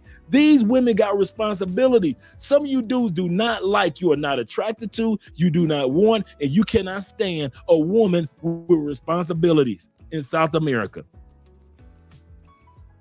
So you come down here. Okay, answer this one. When was the last time you saw a woman with responsibility drug and rob somebody? 4 o'clock in the morning. I'm not talking about she got kids responsibility. I'm talking about a woman that owns some shit. She got a degree. She been working her job for like 4 or 5 years. She going up in assistant management position next month. I'm talking about a real Colombian woman that's about her business. When was the last time you saw one of them heifers get out of their bed after working all day long, riding the Uber all the way to your Airbnb just to rob your drunk ass and then get to work the next morning? And she been working 5 years for a management position. Never. You ain't never seen one of them girls. You ain't seen one of them girls that work at the goddamn McDonald's ice cream shop rob anybody. So she just so happened to get off her McDonald's ice cream shop shift, meet up with your happy ass getting off the plane, get drunk with your ass, get high with you all night long, knowing she got to go to work the next morning, just so she can trip your easy ass up and rob you of your money, get you kidnapped, have you scopolamine going from ATM to ATM, and she need to be back at work by 6:30 in the morning. Even the McDonald's ice cream shop chicks ain't robbing nobody. It be bitches that ain't got shit, and they ain't shit, and y'all love them. You love them pretty ain't shit bitches with the fat asses, the dimples, the cliff in their chin, the beauty mark right here, the green eyes, the hazel eyes, the giant Colombian afro from the sisters, or the long straight Colombiana hair. You love them sexy, beautiful bottom feeder bitches, and don't tell me you don't, because if you didn't, DC Rob and Razor Ray would not have footage and goddamn video and content week in and week out of y'all fucking broke, no good bitches. Do not tell me that dudes do not get off the plane, and don't be putting it on Pookie and Ray Ray, because but long before Pookie and Ray Ray, dudes was coming down here fucking broke bitches in DR, Brazil, all throughout Europe, all throughout Africa. You fly your ass over to Thailand and you fuck broke, no good ass bitches that don't own shit, ain't gonna never own shit, ain't gonna never be shit, but pretty. That's it. And that pretty go run out and you go to the next pretty bitch. Do not try to put all this on Pookie and Ray Ray, because I done see plenty of us do that shit. Get with a bitch that ain't shit, but pretty than a motherfucker and can give you good. And you need her over immediately like she a goddamn superhero. You know how like Wonder Woman could just do a spin and have her costume on and just run and save the day? That's how you motherfuckers want y'all South American women to do. Soon as you get off the plane, you want her to be able to spin like Wonder Woman, look sexy than a motherfucker, and come save the day. Yeah, I see all the time. I see that shit all the time. But the woman that ain't got no time for your ass, the good woman that's just as sexy and could save the day after 5 o'clock, y'all don't want to fuck with them. Why? I'm on vacation and I need a bitch immediately like instant coffee. I need a Colombian woman like instant Colombian coffee. That's what y'all problem is. And that's what his problem is. So all that bitching about women not having intellect and the women that had intellects got the degrees and got the education and got the focus, got the drive, and got shit to do other than be with a pale ass white boy with no fucking tan and balding and got a fucked up ass beard and shit that looks crazy than a motherfucker, don't even look real, even though it is. Bitching about what Colombian women ain't doing. All of us have done it. Every one of us have fucked a beautiful bottom feeder, knowing she ain't had shit going on for herself. She just was convenient.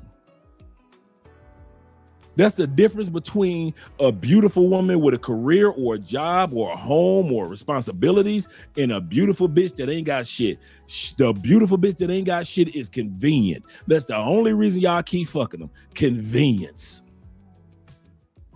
That bitch can sleep all day and go to the clock tower at night. Convenience. That bitch can sleep all day, go to Parque Years or work in a brothel at night. Convenience.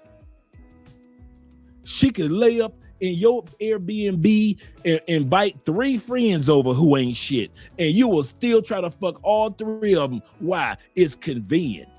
But then you want to blame all the Colombian women for what you experienced with 3 broke, beautiful bottom feeders. Get the fuck out of here. Y'all don't think I be seeing this shit? I did it. So I know what the fuck to have a broke, beautiful bottom feeders like. And I was like, I don't like broke bitches. I thought it was cool. Then after a couple of days of being around a broke bitch, yeah. You broke spiritually, mentally, physically. That's all you got is physical. That's it. You fucking boring. I knew what he was feeling. The one thing I can agree with him on is after you fuck him, you sit back and be like, now why is she still here? I don't even want them around to cook. I don't even want a broke bitch around to cook because she ain't got nothing to talk about while she cooking.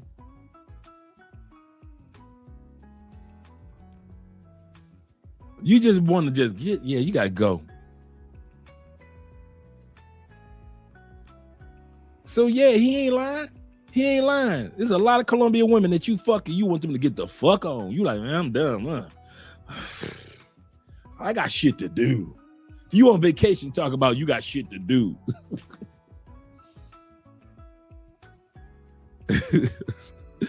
Shout out to my man in the building. Shout out to you, Johnny. He said, Andre, I'm glad I found you found the love of your life. Yeah, man. Strategically. Dudes, if y'all ever want to know my secret, I kid you not. Andre, you lucky though. No, I was strategic than a motherfucker. After I got done and I was bored with dealing with motherfucking beautiful bottom feeders, I was like, enough of this. From now on, I'm gonna deal with nothing but bitches that got shit. That's it. And guess what? The bitches that had shit was giving a good, just like the regular beautiful bottom feeders. The only difference is the women that had things, they weren't as convenient as the other women. And so I had to respect the fact that, okay, this woman, she got shit to do. So she could, if I'm on vacation 5 days, she can give me 3. I respect that. But y'all be wanting bitches that could give you 5 days. Y'all want females that can give you 7 days. You only in the city 5 days. You want a female. This would get me. Y'all would sit up there and tell a female how much you. I was like, oh, don't tell me y'all don't do this shit. How you got to go to work. How much you make at work, girl? Call into your job. Tell them you ain't coming in. I'll pay you today. I'll take care of that today. Do not tell me I haven't done that shit. Because I've heard it all the time. I pay her to put her job in jeopardy. You don't know if that's her last time. If she call in one more time, they gonna let her ass go. You don't know that. But you telling her to call in for your convenience.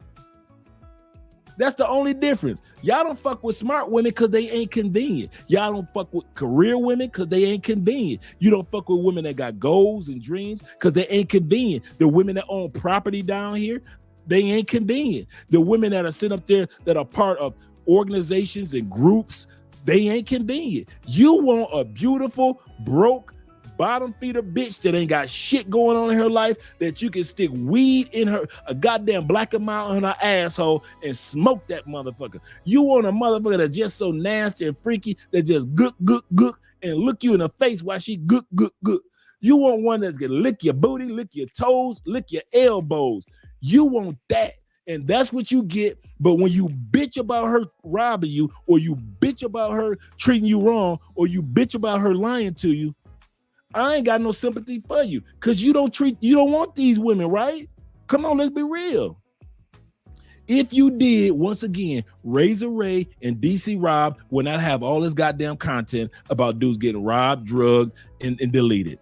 It would not be this much content. Y'all love them broke bitches. Love them. Convenience, please. The more convenient, the better. If y'all could get 50 women in your Airbnb, then none of them ain't worth shit. Y'all would do it, just like those white boy do it. Because I used to watch his videos. I watched a few of his videos, and all the women in his videos, it will be a daytime party. And I'm like, ain't that many second shift working motherfuckers in Colombia? He got a daytime party, and it's full of 50 bitches. And I'm like, yeah, these broke bitches. These ain't no college bitches that got college classes of studying. These 50 broke bitches he got at the party. And now he want to move to Brazil and complain about it. We got 100 people in the live stream. Make sure you click that like button. I like you. Make sure you like us too. Shout out to you guys. Let's go back to the super chats. My man Will in the building. Shout out to you, family. He said, man, cut this video. This will be soft, dude. He said, cut this video with this soft dude. The video, I know what you're talking about. Hey, we got to bring the commentary even about the soft dudes. Shout out to Will for being here, man. B-Hall's in the building with the $10 super cash app. Super chat. Shout out to you, brother. Dropping gems, Dre. Dropping gems. You looking dapper as ever, brother. Looking dapper as ever. Shout out to you once again. My boy Kings and Dreams with the $2 super sticker, super chat in the building. He says, let's go, big bro. Hey, man, listen. Dudes be looking for somebody to... See, a lot of things y'all want somebody to do confirm your lies. This is not the confirmation lie channel, okay? This is probably the exact opposite channel that you need to be watching when it comes to being here in South America. Most dudes do not need to be watching Love Crossing Borders. Hell no. If I was on the fuckery that some of you dudes be on, there is no fucking way I would sit up there for 2 hours and watch Andre telling me the truth. I need me a YouTube channel that's going to lie to me about South America. I need a YouTube channel that I could go to.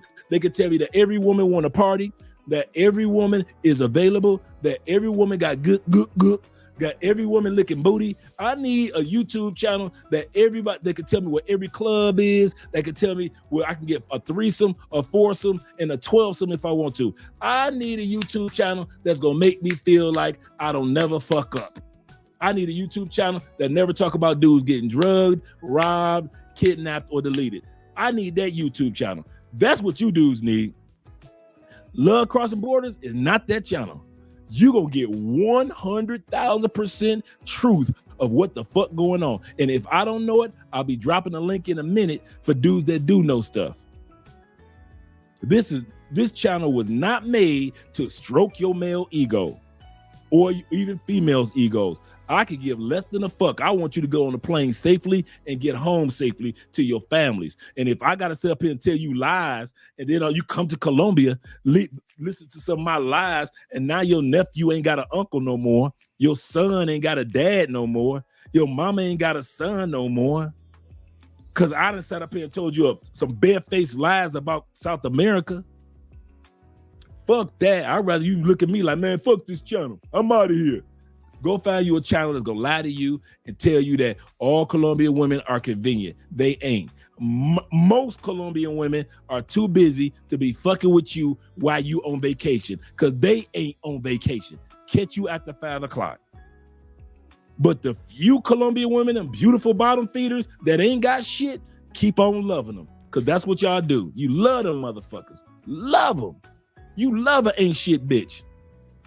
Y'all sit up there and complain about ain't shit women in the United States and will get your ass off the plane in South America and get with an ain't shit bitch in a minute. Tell me I'm lying. I'm going to say it again. You will sit up there, laugh, mock, complain at the female fuckery that takes place in the United States. You'll watch shows like Angry Man, shout out to Angry Man, shout out to Obsidian, shout out to O'Shea, all those the true Black Manosphere brothers. You will sit up there and watch old Kevin Samuels videos and laugh your ass off at the ain't shit women. You'll sit up there and watch Kendra G and look at them stupid ass American women that ain't shit, and you will bring your ass right across the water to DR and get with the most ain't shit Dominican chick that you ever saw in your life. You will come right over here to Colombia and Brazil and take your ass over to Southeast Asia and get with the most ain't shit female, and you know she ain't shit, and you will take your happy ass over there because it's convenient to get with an ain't shit female than it is to get with a woman that actually got something going on. And I see you do it in the goddamn herds, like fucking wildebeest in the herds. So don't sit up there and criticize women in the States when you'll bring your ass over here and actually do the exact opposite of what the hell you criticizing in the States about. It's a bigger rate of return. The women in the States don't understand this. They don't show us any love. Them beautiful bottom feeder bitches don't love you. Dude, just because a female sucked your dick and made you an arepa and some eggs in Colombia does not mean that bitch give a fuck about you. Just because she sucked your toes, nose, and elbows does not mean that she give a fuck about you if she don't give a fuck about herself. I'm gonna say this again. How you gonna expect the female to build a relationship with a female that before you got off the plane had never gave a fuck about herself? How do you expect her to give a fuck about you after you get off that plane? All of a sudden she's supposed to have morals and standards and shit because you got your ass off the plane in Medellin or Cartagena or in Cali? All of a sudden she a better woman because you magically appeared, and now she gonna act like she got some sense and go get a career and a job. No, she wasn't shit before you got off that plane in Cali, Colombia, or Cartagena, or Medellin, or Bogota, or whatever city.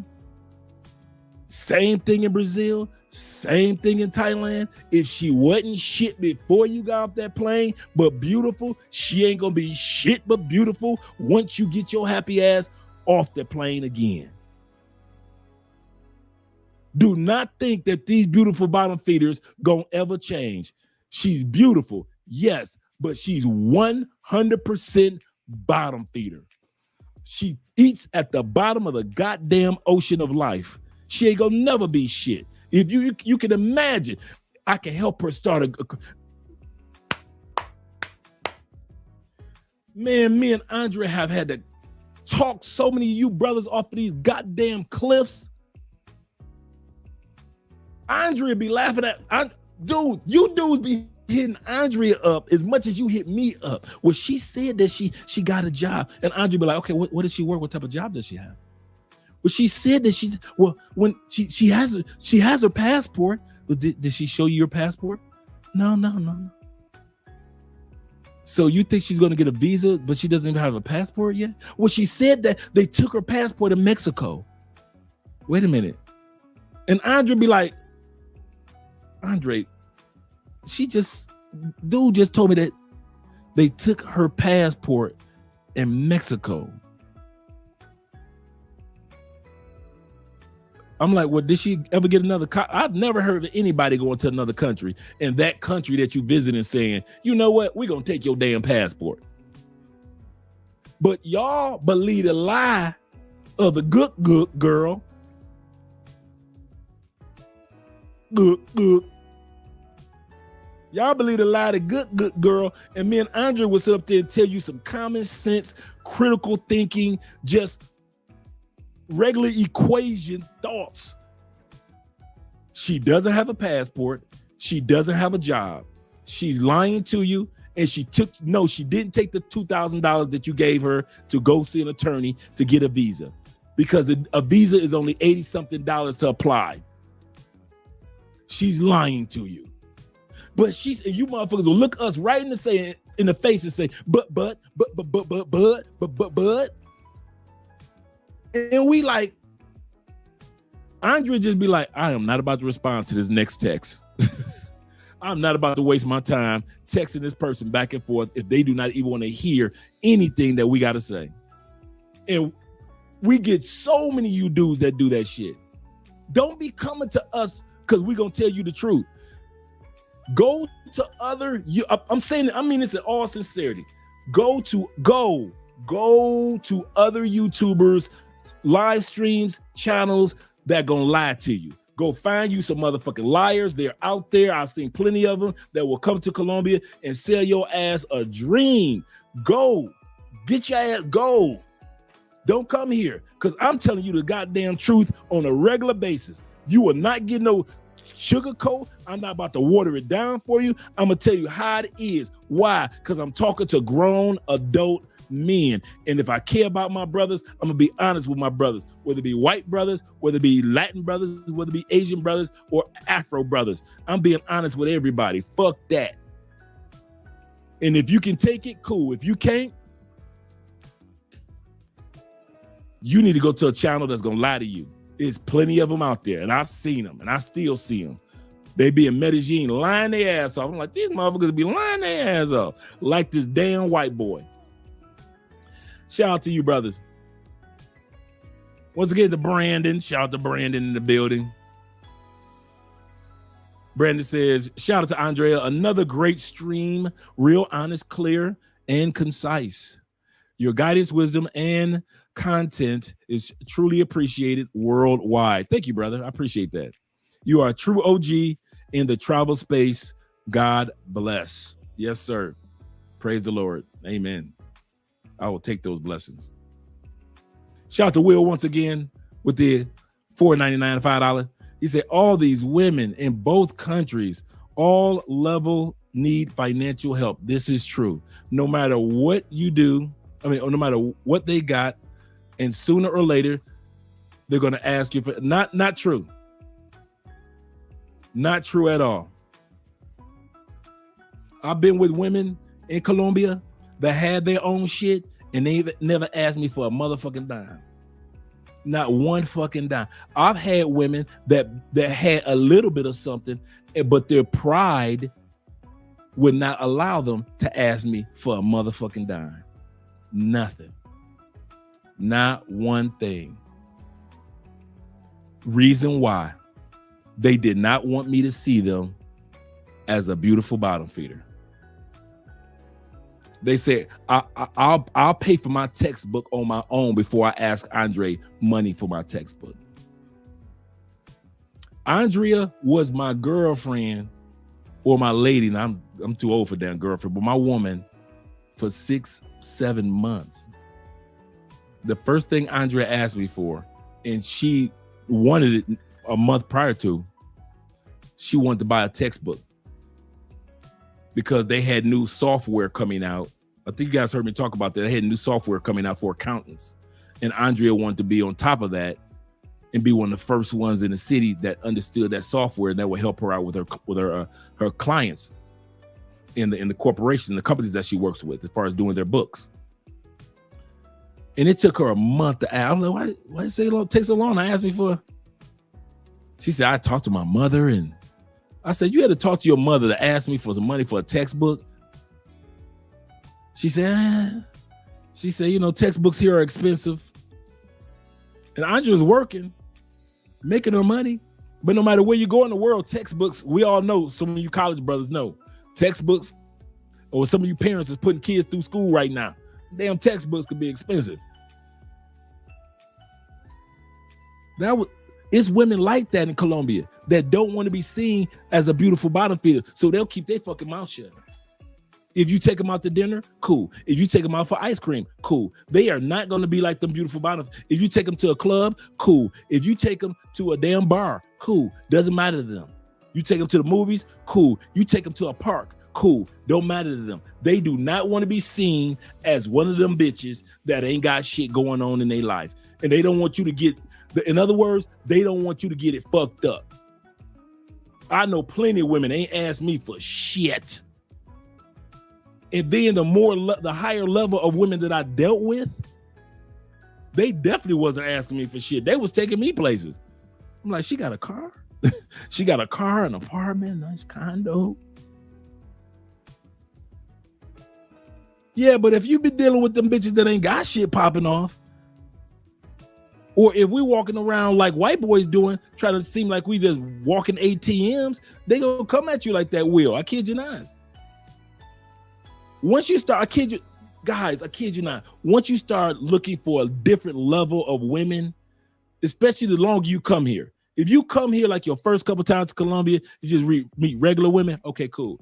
Once you start coming here after about 5, 6, 7 times, you should have at least somebody that got some shit in your phone that will never have to ask you for shit.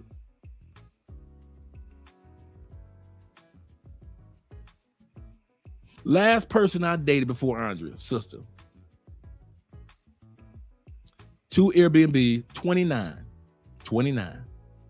2 Airbnbs, just finished her bachelor's, a storefront, and she owned her own apartment duplex. So she was renting out the top and she lived at the bottom. 29 years old. Family from Choco. We know Choco broke in a motherfucker. Black city of Choco. But she put in the work while she was going to college. Started stacking money, taking advantage of, buying properties. And now I don't forget what age she is now. I bet you she's sitting on more than that. Never asked me for shit. Not one thing. And had the fire good.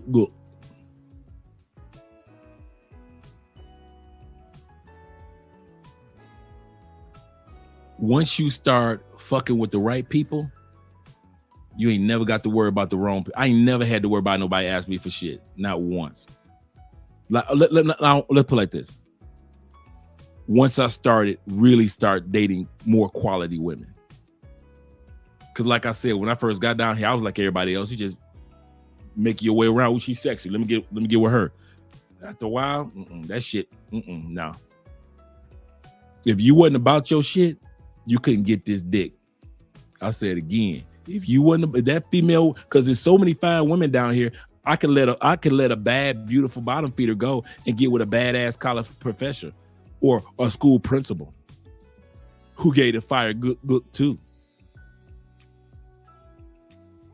So if you wasn't about your shit, There was no way you was getting fucking. I was finicky with this dick. When I came to, I was finicky in the States. So when I came to South America, get the fuck out of here. You ain't gonna be broke and get this dick. Get your pretty ass out of here with all these pretty ass college professors and business owners walking around here, fine ass women that own restaurants, fine women that own stores, beauty shops, nail shops, and I'm supposed to get his dick to your broke ass? Get the fuck out of here. Wish I would be in Colombia giving my dick to broke bitches. Hell no. All these females that's in school getting all these goddamn degrees. And y'all fucking these broke bitches? I wish the fuck I would. Like I said, when you first come down, like your first year, I give you a year. But after a year, man, shit, you I'm fucking the hostess. I ain't fucking the waitress no more. I'm fucking the hostess. And the hostess that got some goddamn stocks in something. Man, it's plenty of women I sit up, dude. Do you know how many women that I know, that I personally know, that this is my cool friend, female friends, kid you not, that ask me about certain stock investments, crypto investments. Friend of mine asked me about Forex not even 3 days ago. Sister,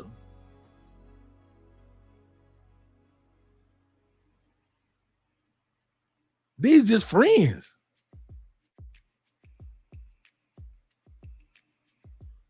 She said, yeah, I've got a Charles Schwab account for this, and y'all fucking bitches that don't talk about no damn Charles Schwab accounts, long international investment accounts.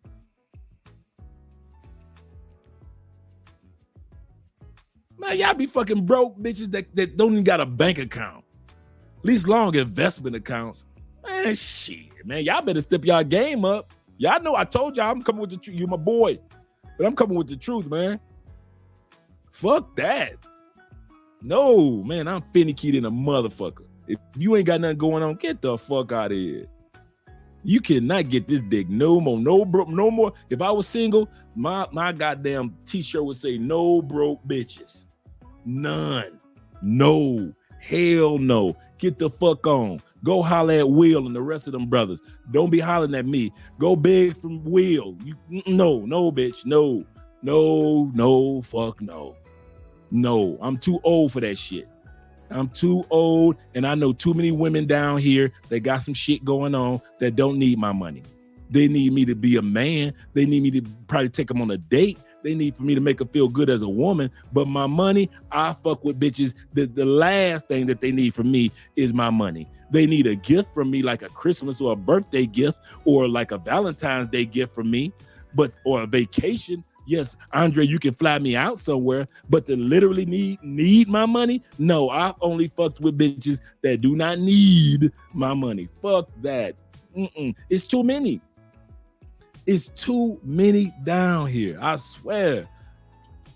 But y'all think I'm lying. It's all right. I keep doing what y'all do.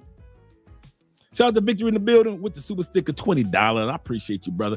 And it's Jay Clyde in the building. Shout out to you, brother, with the $10 Colombian pesos. Salute, Andre, for always keeping it 100, man. Salute to you, too, brother, for being here.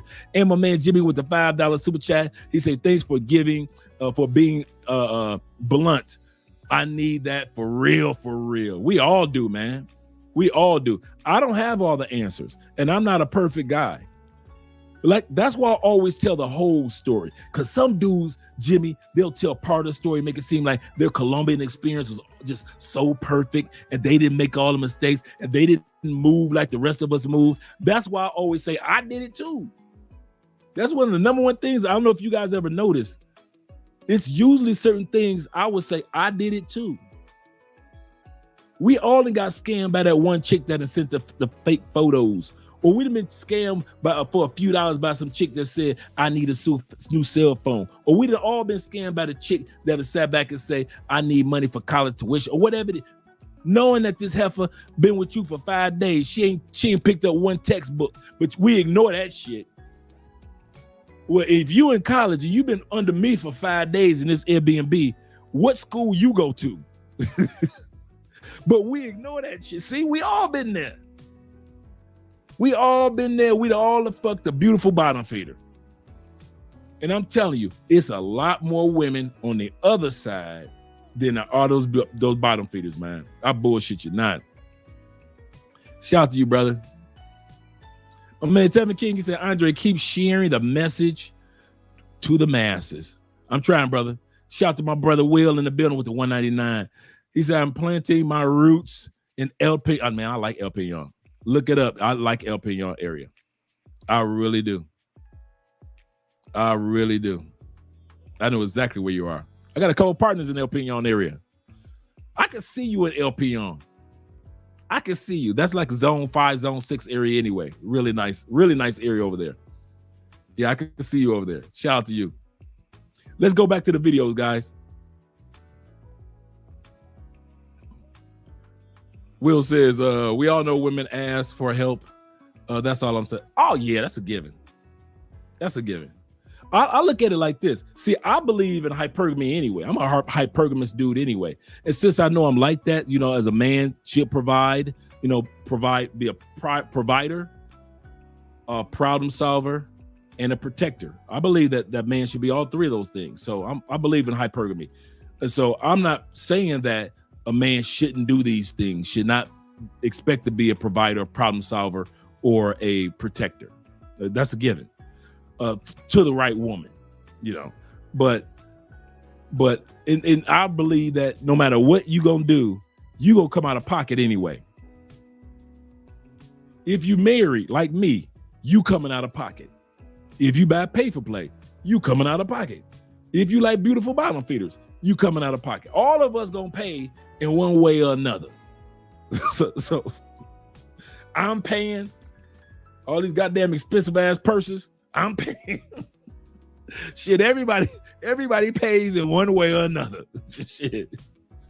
So my dollar is just because I'm married, don't think my dollar is any different than yours or any other man. We reach, all of us are reaching in wallets. Okay. All of us are reaching in wallets. Shout out to Will. Yep. All right, let's get back to this video, guys, because I really want to drop this link for you guys.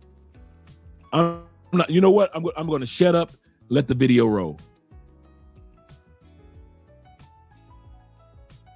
Okay, so that was kind of like my quick overview. Let me get into some of these other topics we talked about: femininity, average attractiveness, etc. We'll go one by one. So, femininity. This is not even really a close one.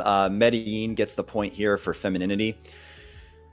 In a city like Sao Paulo, maybe Rio to a lesser extent, you can get this a little bit of like that feminism stuff. Remember how I said how Brazil is more similar to America than it is Colombia? A bit of that feminism bullshit has penetrated into Brazil, mostly in the bigger cities. I wouldn't imagine, not that I have experience in these cities, but I wouldn't imagine in like the departamento of Manaus, which is like the rainforest, like the Amazon, or the north part Belém, or even a city like Fortaleza, kind of like the northeast, would have this kind of like, you know, fairly strong feminist stuff. But it's definitely penetrated the big cities like Rio and Sao Paulo. But for the most part, they're extremely loving, feminine, cooperative. They're nothing like American women, so I don't want to scare you guys. But in Medellin, they just are a bit more feminine. Gold digger factor, we already talked about this 9 bajillion times higher. About 80 to 90% of the women you will date, if you're a foreigner in Medellin, Colombia, will at some point ask you for money. Ever since like, 2019, 2020 and beyond, it started around like the end of like 2020, 2021, whereas basically it's only a matter of time. They'll ask you, hey, my headphones broke, buy me some new headphones. Or they'll just outright like, ask you for money. Major percentage of them doing OnlyFans and stuff like that. I don't have a shitload of experience dating in Brazil. To be fair, I maybe come out with a 2.0 version of this updated when I get more information, but only one Brazilian girl to this day has asked me for money. And it was like some 18-year-old girl. I met her on Instagram. She asked me to like buy her a dress before our date. I said no, and then I blocked her. And then she found me on like one of my other Instagram accounts because I had a similar username. And she's like, "Oh, I'm so sorry, blah, blah, blah, blah. I don't mean to come off that way." I still didn't go out with her, right? But I just said, hey, asking a guy to buy you something before you even met or had sex, not a good look. So it only happened once. And there's probably, gold diggers in each country, but way, way, way, way fewer in Brazil. Intelligence, we talked about this. Hands down, Brazil gets the point. After they're done, I just didn't want them to leave in general in Brazil. I actually had interesting conversations. You know, girls would say There things he like, is again. "Oh, we should ask and see what Chat Faced by GPT the thinks of that," asses. or they would say, I don't know, something about, you know, the Roman Empire. I don't know, just something to show that they have a brain, that they studied, that they went to school. Whereas I said in Medellin, very hard to have anything beyond like a super basic conversation with them. At least the ones that I dated over 5 years, and most of my friends. I don't know if there's other intelligent ones out there. Don't want to generalize the whole country, but that's just been my experience. We talked about this also, you know, foreigner discrimination. And I put a video about this. To be clear, you know, there are feminine, classy, beautiful women in Medellin, Colombia that are open to dating gringos, but 99% of them won't. It's just seen as like women are very much like follow the leader, follow the pack, don't make waves, way much more so than men are. And you know, in an attempt to like not disappoint their families and, like I said, just kind of like fit in and be a good little sheep.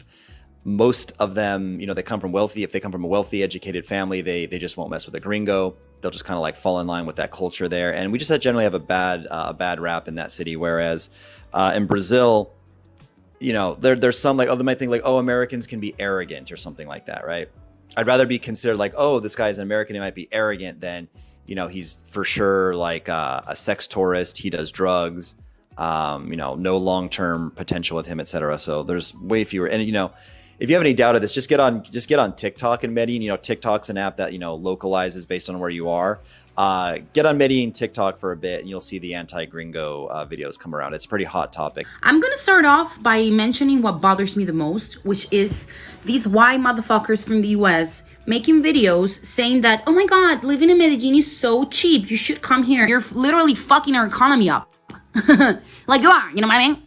That's why you're seeing these like fucking posts on the street, like these posters that say like gringos go home, because people are getting tired because you're only here. You motherfuckers are coming here to fucking do drugs, and you go to the Jettas, and you know what you do? You go for little girls, underage girls that you know are fucking underage. You pay them for sex. So when people are like, oh my God, you're being so xenophobic, bitch, yes, of course I am, because you're fucking our economy up. You're fucking our youth up. Like, at least at the time of me making this video. Okay, I said I wasn't gonna stop it, but fuck that. You know that chick is not 100% Medellin. You can hear all of American accent, facial expressions.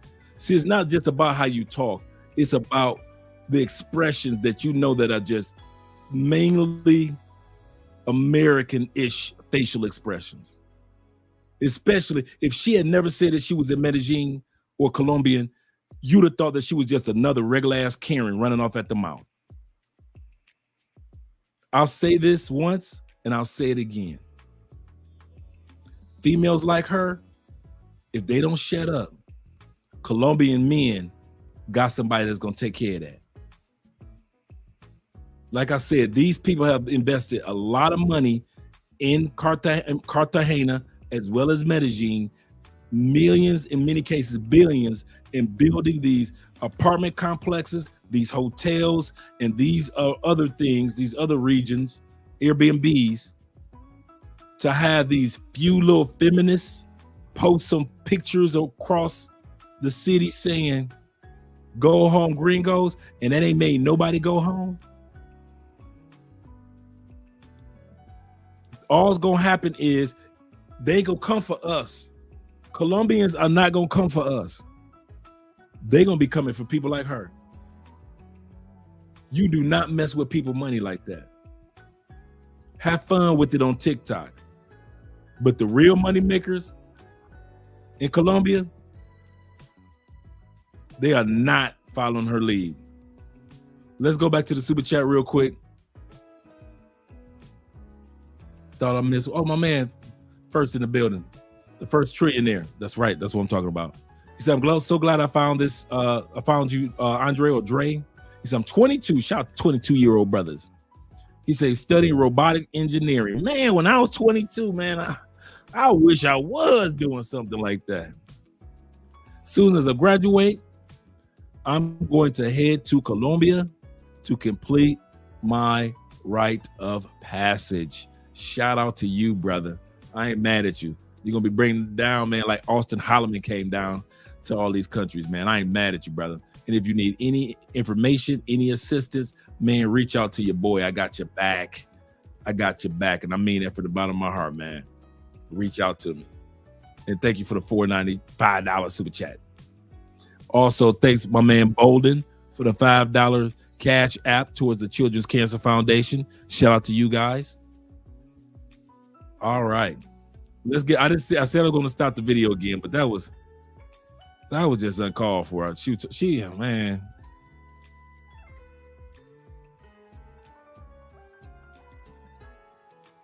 Yeah. Yeah, seriously. Anybody trying to hear that? But remember what I mentioned, guys. The 3 areas that keeps a society or a species going. I'll never forget this when I discovered this. 3 areas that keep a species going. Nutrition, food. Gotta have food. No matter what species it is, gotta have food. The number 2 things that they said is procreation. Gotta continue having babies, procreation. Plants need their pollen to be sent to another plant from the bees, from another plant. Plants need the pollen to go around. Gotta procreate to keep a species going. Number 3 form is migration. No species other than even you have an amoeba has to split and go into separate locations.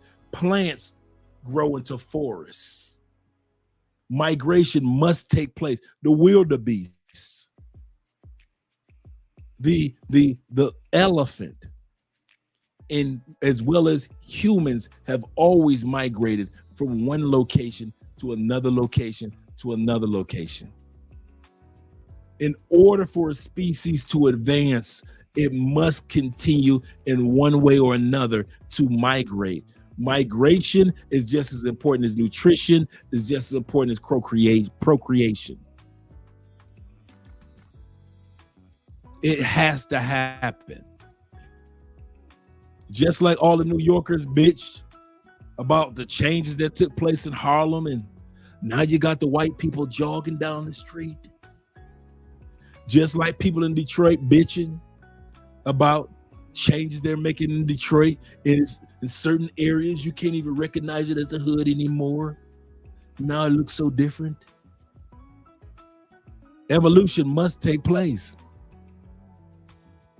We are always evolving. So what, did they really think Colombia was going to always be a third world country? Let's be real. Did they actually think that God really was going to create a country called Colombia, or allow man to create a country called Colombia? And it was supposed to stay third world forever. It ain't never supposed to get up to second world or first world. Oh no. It's supposed to just be full of motherfuckers for the next 100 years, only making $400 a month. That's what they thinking? When they sit back and talk about gringo go home, you know how much ingenuity and insight and knowledge, right? Birds migrate. Thanks, Iman. How much ingenuity and insight. Remember I was just telling you about the sister that I was talking to the other day. And we were talking about her Charles Schwab account in international investments. And she said, I'm trying to get involved in more cryptocurrency. She could talk to me, an American who knows other Americans who specializes in this. She couldn't ask these questions to her fellow Colombians and Colombianas. Not many of them. You're starting to see some of the largest business motivational speakers like Tony Robbins, Gary Vee, and a lot of other major speakers coming to Colombia now. I mean, billionaires that only gave lectures and gave their speeches at large events We're only giving them, for the most part, in the United States and UK. Now the motherfuckers are like the last 3 years, I'll be seeing them. Guess what? I'm coming to Colombia. The brother, Damon, forget his last name, of the one that made the Fubu. His ass was down here too, from Shark Tank. That's not a coincidence. That's evolution. And so for women like that to expect Colombia to always be expensive enough for only broke ass, regular, everyday Colombians, when we come down to Colombia, when foreigners come down to Colombia, as well as in the States, when people who got money live in your area, it calls you to have to step your motherfucking game up if you want to keep living in that area in New York. It used to be, it didn't cost that much for rent in San Francisco. Well, it do now. And so if you want to stay in San Francisco, which you know, your ass need to step your game up. Because them people from Japan have come over there and bought up all type of shit in San Francisco. So what you gonna do? You can bitch about it, or you can do something about it by stepping your game up. Not everybody will be able to step their game up. I'm not saying everybody will, but what I'm saying is everybody can try. Or you can move on. This world is evolving. It's changing. And Colombia is not going to always be third world. That shit is done. And that's why you're seeing all these billionaires coming down here talking to Colombians about this and about that, because they see the potential of evolution. And so if you expect all these people, presidents, senators of Colombia, to let prices stay cheap because your ass live here, Colombianos and Colombians, Colombian men, no, fuck no. Foreigners are here to fucking stay. And we ain't have to invade. We ain't have to steal. We ain't had to rob. We ain't had to do evil things against you. We just came with a passport and we had some ingenuity to show y'all how to take y'all country to the next level. Do not be pissed at us. And like I said, that one woman he just showed, that was not a regular ass Colombian. And we all know that.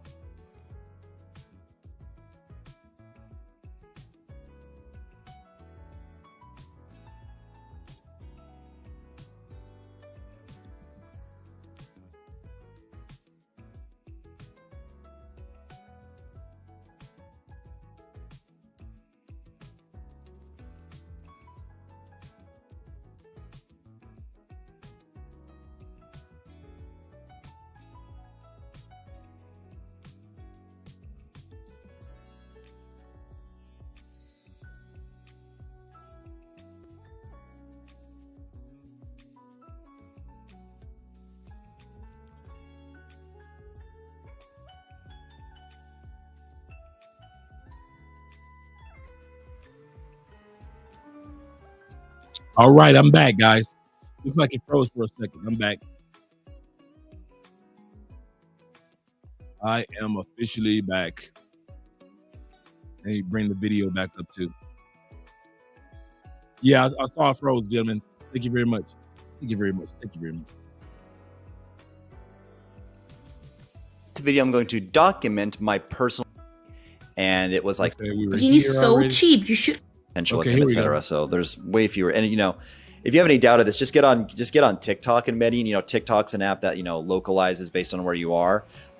Get on Medellin TikTok for a bit, and you'll see the anti-gringo videos come around. It's a pretty hot topic. I'm gonna start off by mentioning what bothers me the most, which is these white motherfuckers from the US making videos saying that, oh my God, living in Medellin is so cheap. You should come here. You're literally fucking our economy up.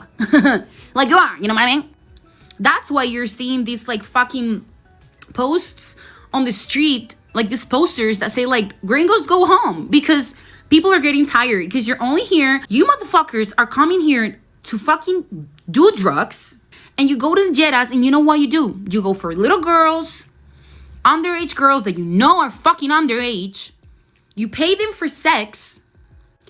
So when people are like, oh my God, you're being so xenophobic. Bitch, yes, of course I am. Because you're fucking our economy up. You're fucking our youth up. Like, at least at the time of me making this video, maybe that changes. But as of right now, you walk around the city in Medellin, there's like signs that say like, digital nomads are the new colonizers, gringo go home, get out of my country, etc. And it's palpable, right? You feel the looks and stuff like that, that we're just generally not wanted there. Whereas in Brazil, at least at the time of making video, they for the most part adore foreigners, especially foreigners who speak Portuguese like I do. They're like, wow, a foreigner that speaks Portuguese. So pretty cool. Okay, morals, values / girlfriend potential. So I'll start off by saying I have the utmost respect for Brazil and for Brazilian women. However, I will say that Brazil is one of the most liberated countries sexually, one of the most sexually liberated countries in the world. And that means that Brazilian women can tend to be quite active. They can tend to get around, if you know what I mean. Now, for the single guy who just wants to plow through a bunch of girls, that can be a good thing. Not to say there aren't, a lot of relationship quality women in Brazil. Not to say they're all easy or anything. They're not. They're sophisticated, sexy, classy. They're not easy. They're not easily impressed by you being a gringo. But it's just a Brazilian culture thing. They like to practice cardio together, right? Whereas in Colombia, 6s and 7s, sure, on the first night. But if you're dating, if you're going after like really high quality, really sexy chicks that quote unquote know their worth, I fucking hate that saying, but who quote unquote know their worth, whatever that means, they tend to make you wait, right? Like if guys, I smashed, 14 girls in 10 days. Okay, cool. Either you're giga rich, mega Chad, you're either Tristan Tate or you're fucking like 6 and 7s, right? So a quick story to emphasize this even more. I was at a bar with a friend, kind of seated in like the front patio in front of the bar where the tables were. And he was dating one of the waitresses there. I roll up with me, my buddy, another friend. So there's 3 of us. My buddy's dating one of the waitresses there. And then the waitress comes up and says, I have 2 friends, 2 girlfriends, 2 other waitresses that think your friends are cute. This is the one that thinks, we'll just call him R. This is the one that thinks R is cute. And this is the one that thinks Casey is cute. And long story short, they were both trying to like make out with us. I actually made out with my girl. My buddy R didn't like the waitress that liked him, but it was just crazy. Like we're sitting down having a drink there, and out of nowhere, the waitresses are grabbing us, taking around the corner to like kiss us and make out with us, right? So, for better or worse, that's Brazilian culture. Kissing is more or less like a handshake to them. It's no big deal. Okay, so even though Colombian women are a lot less active than Brazilian women, it doesn't necessarily make them better relationship quality in general. In Brazil, I haven't gone out with a girl yet that does OnlyFans. Of the beautiful women in Medellin, like you're talking about like a 7.5 to an 8 and higher in Medellin, chances are about 50% she does OnlyFans, and probably about 80% chance she's dabbled in some form of sex work at some point in her life. So that's another thing to consider, right? Which you have a girl that was never on OnlyFans, never had a sugar daddy, was never a sex worker, a call girl, but she was a little bit of a promiscuous? Or would you rather have a girl who wasn't, maybe is less promiscuous now, but in her, but she did OnlyFans, so maybe she wasn't actually like having sex with people, but online she was, selling feet pictures and stuff like that to random guys. So it's pretty much out of control, the amount of sex work in Medellin. So, but I would say, by and large, you're looking for a girl with a low body count, more traditional values, in terms of like serving her man and stuff. Colombia would get the edge on this one. Fun, outgoing personality. The next category I want to share my personal experience on. Hands down, Brazil. I won't spend much time with this. Colombian women, it can be, for my experience at least,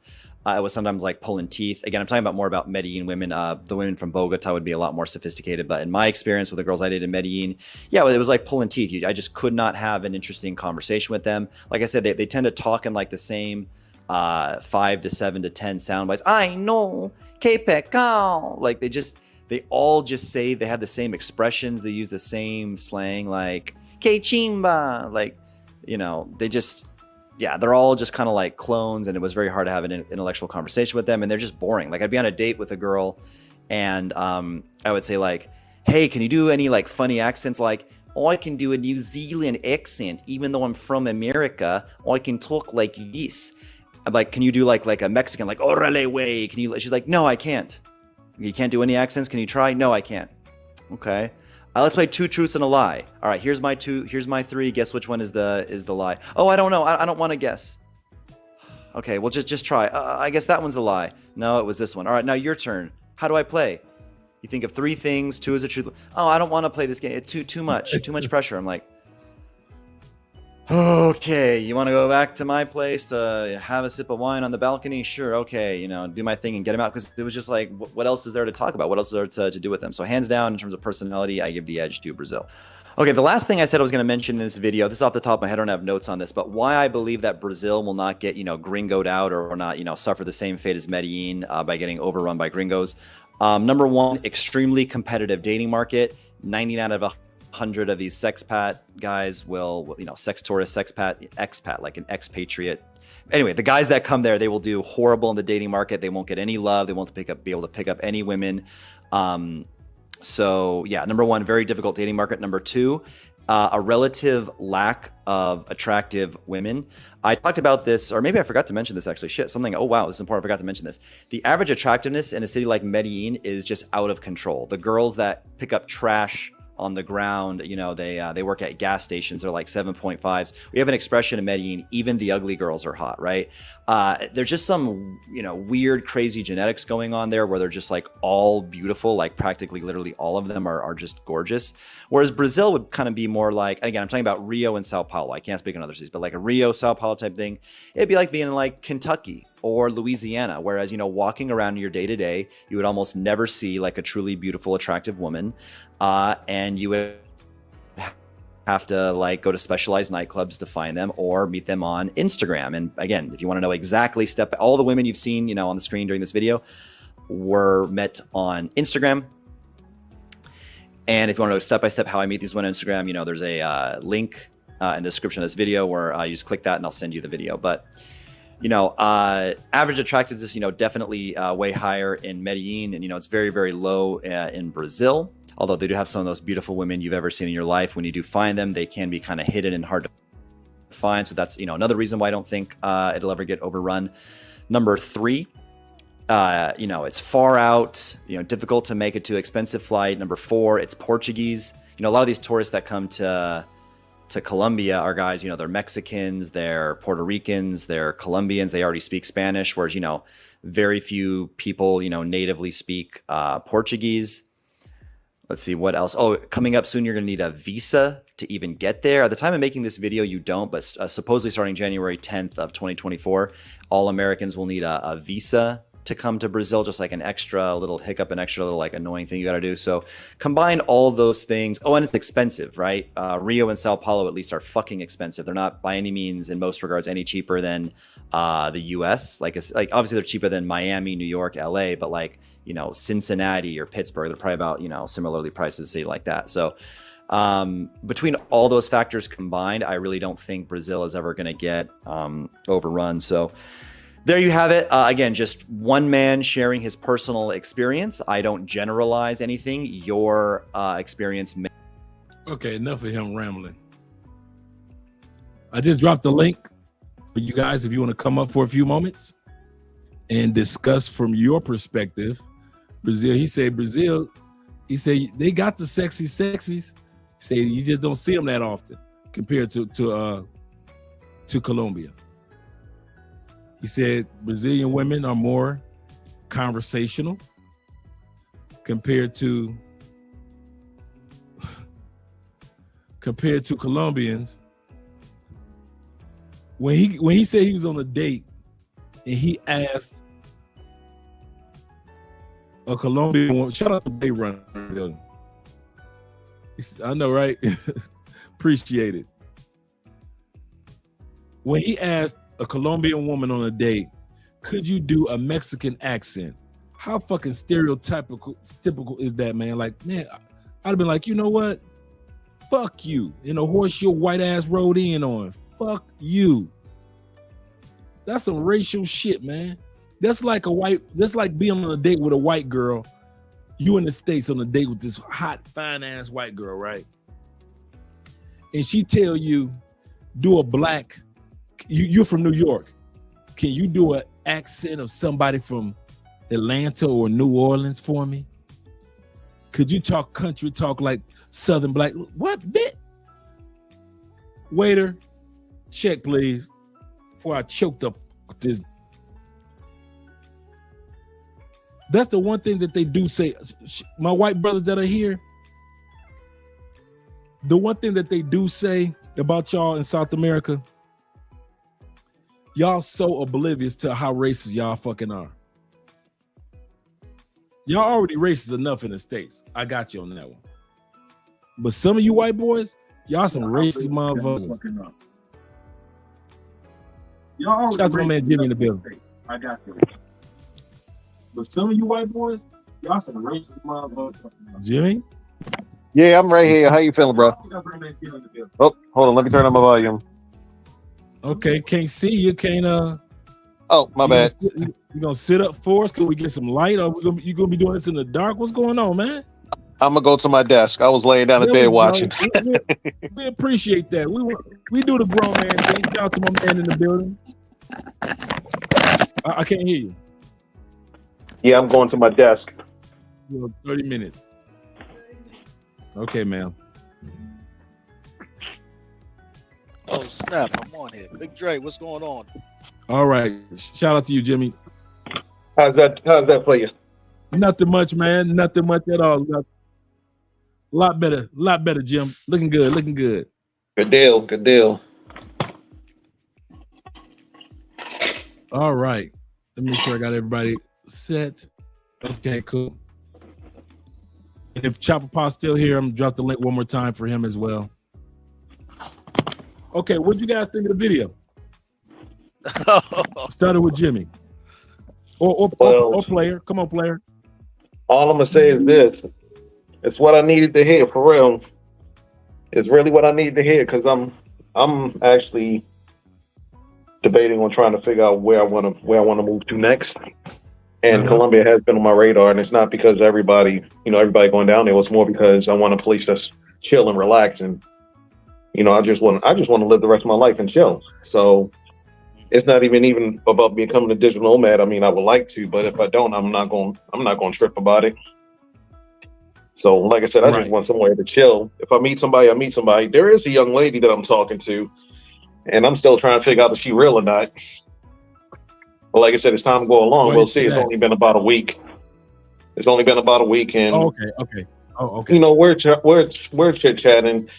But I heard this rule about how they say it takes up to 3 months to really understand if somebody's trying to run game on you or not. So I'm just playing it by ear, one day at a time with her.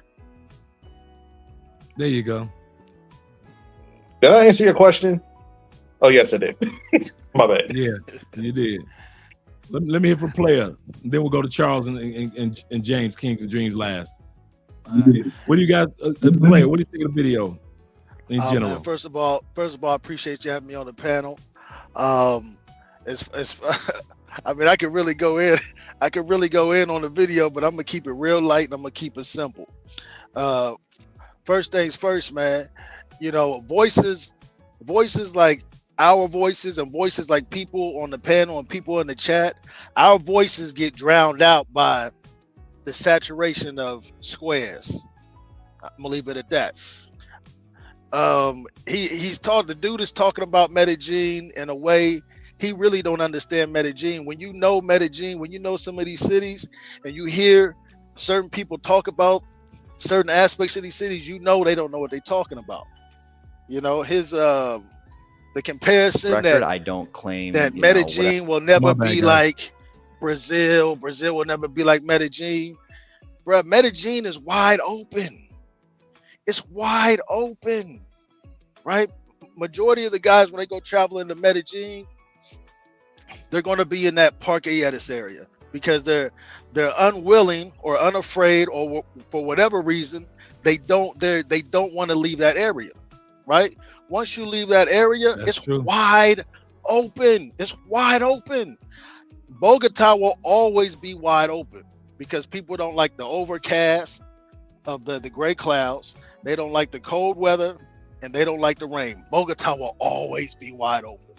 So, but just keep cooking it up, Dre. Keep cooking it up, Dre, because more voices,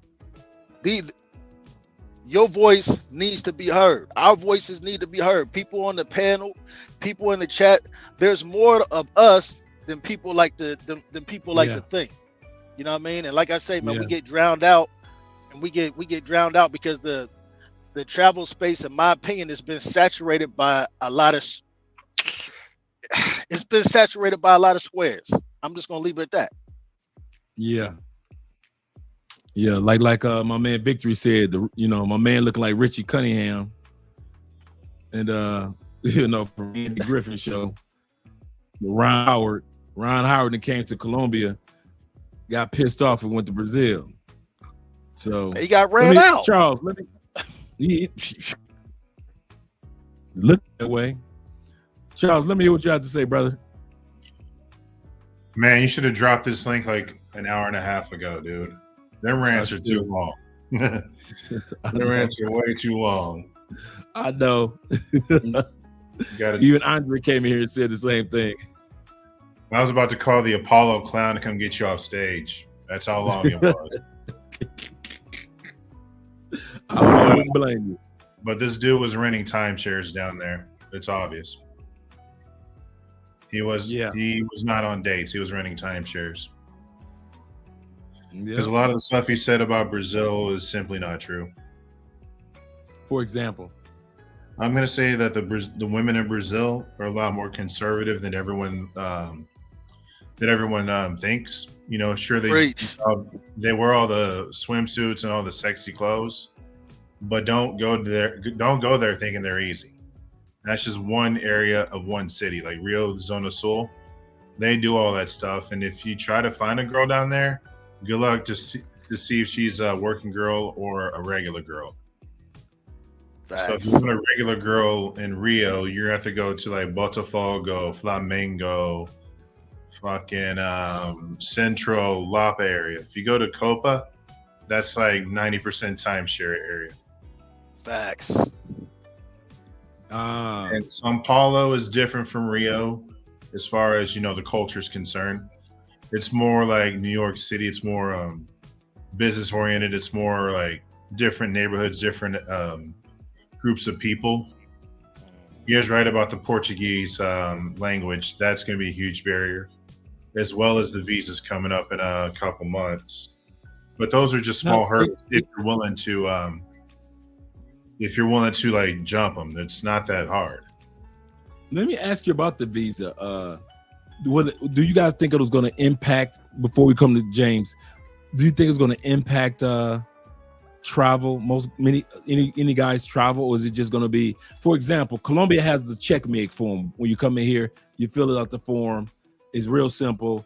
And when you leave, you fill out the form, and bada bing, bada boom. Do you think that it's going to be a challenge for guys to get the visa, or is it just going to be something, just a simple form? It's going to be a simple form with a lot of red tape. In what way? I would just say that the Brazilian government works in mysterious ways, like most South American governments. But I would still say it's going to be easy to obtain because they still want the tourism. They just need the money to come in.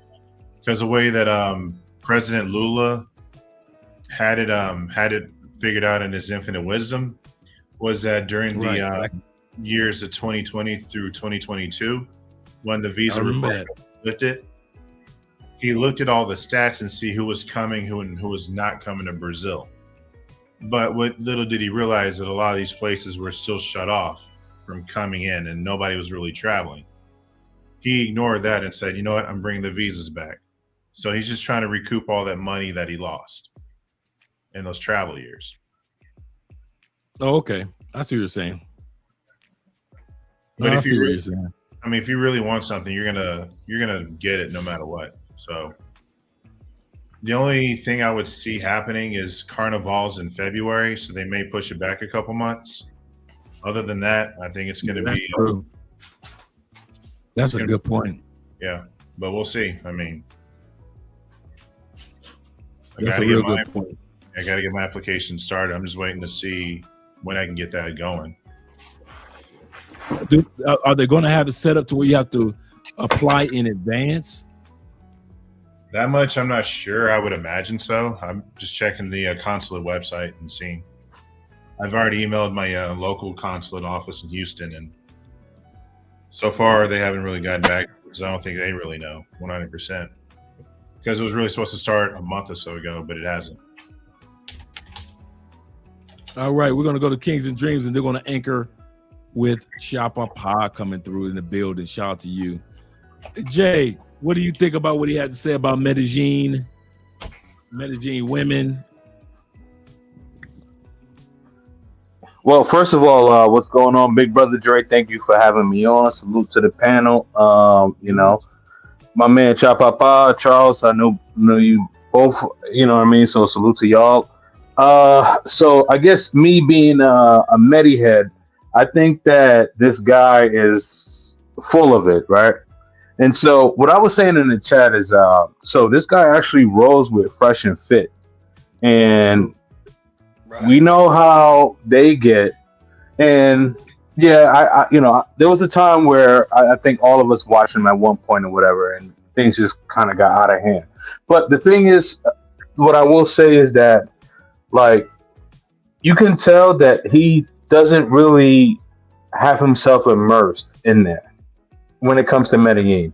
I can't speak to Brazil at a high level because I know, like, Charles and Chapapa, like, they both know Brazil, but I know Medellin extremely well.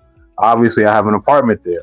So with Medellin, like, what he's saying, some of the things that he was saying as far as like the femininity, yeah, cool. But like, I think that this guy doesn't really know how to move, and I think this is, and this is one of the things that will have travelers be put in the danger zone. Because the thing is that, like, Medellin right now, you hear about the scopolamine and all of these things, right? But it's like, is Medellin dangerous? But are really the people who are coming there being taught dangerous things or acting in dangerous ways? That's really the problem. That's an excellent point too. Real good points. Real good points. All right, Chopper Pop. Yo, Dre, what's going on, brother? What's going on, chat? Kings, Charles, how y'all doing tonight? First off, Dre, people like that guy, he really, like, grinds my gears because it makes it really hard to be an expat, because you get those folks who will get those 2-month, 3-month visas. They'll go somewhere, all of a sudden they're the king of the land. They know this, they know that. Everything runs through them. First of all, by the guy's videos alone, I could tell he don't know what the hell he's doing in Brazil. He don't know what he's doing in Rio. He don't know what he's doing in Sao Paulo. Based off the pictures he said, I was taking notes, based off some of the things he was saying about, the club scene and OnlyFans. Why every word that came out this guy's mouth had to do with OnlyFans? Like, how are you finding this much OnlyFans models? Right. Second, he's talking about the clubs. I know the spots this guy is going to. This guy is just another pay-for-play monger who's false claiming as, I can immerse myself in the culture. I know this, I know that. You got to have Portuguese, the women, this one, that. And then the bad part about this is that Brazilians are going to watch these videos. And they're gonna see this guy and be like, damn, do all Americans think like that? Or all Americans gonna start thinking like that? Because you're gonna have the dumbasses who give them the clicks, who get hyped up, who buy the flight, whatever, do the 13-hour flight to go there and act a fool like this guy, like Kings of Dreams says. That shit's gonna put you in a hole. Because Brazil, they don't play. They do not play with that shit at all. They would have your ass up in daylight, run down on you for some dumb shit. So this guy, it's obviously that, in Colombia, he was on that pay-for-play scene, the shady women scene, and the same thing for Brazil, bro. Because looking at the pictures of some of the stuff, the women he was with, I'm like, yo, I know that's a hoe. I know he's paying for that. This man has not mentioned not one thing the city of Sao Paulo offered, but just certain clubs, in quotations, and women and kissing and OnlyFans. Like, bro, that's because Sao Paulo's too big. Yo, Charles, that's not even a point, bro. That is part of it. I know He's barely exactly been there. where he's mentioning, bro, and there's nothing there. There's absolutely nothing there. Like if you're gonna travel to South America to fund somebody's OnlyFans, you might as well stay in the States. That don't make no sense. Right, exactly. But see, the thing is, like, okay, like a lot of the viral content that goes out with Medellin is always about parqueadas. Even if they don't say parqueadas, specifically this guy stays in parqueadas. Now, my apartment is down the block from parqueadas, but I don't even go to parqueadas like after 5 o'clock, and I'm in parqueadas like shopping and all that. I'm not trying to do all that other nonsense that other people are doing. Now, I did have a question really quick for you, Chapapa, and also you, Charles, because I know that you guys are very versed in Brazil. So, with the visa, somebody had put in a comment. I think it was my man Blade Runner. They said that J Clyde, my fault. They said that the visa is kind of like a money grab. What are your thoughts about that? Yeah, I just said it was.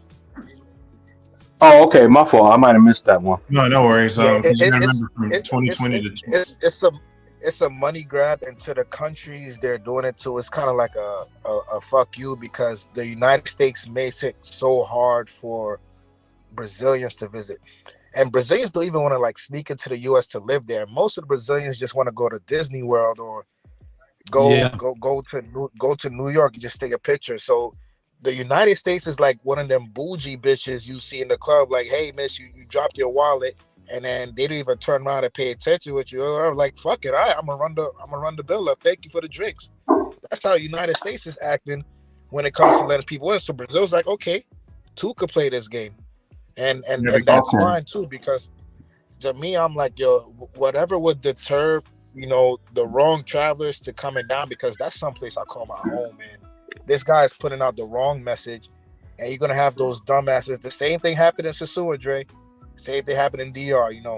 A few YouTubers go to Sosua. They got their international roaming plan. They put up a few videos, and then you already see how that sinks. That ship sinks.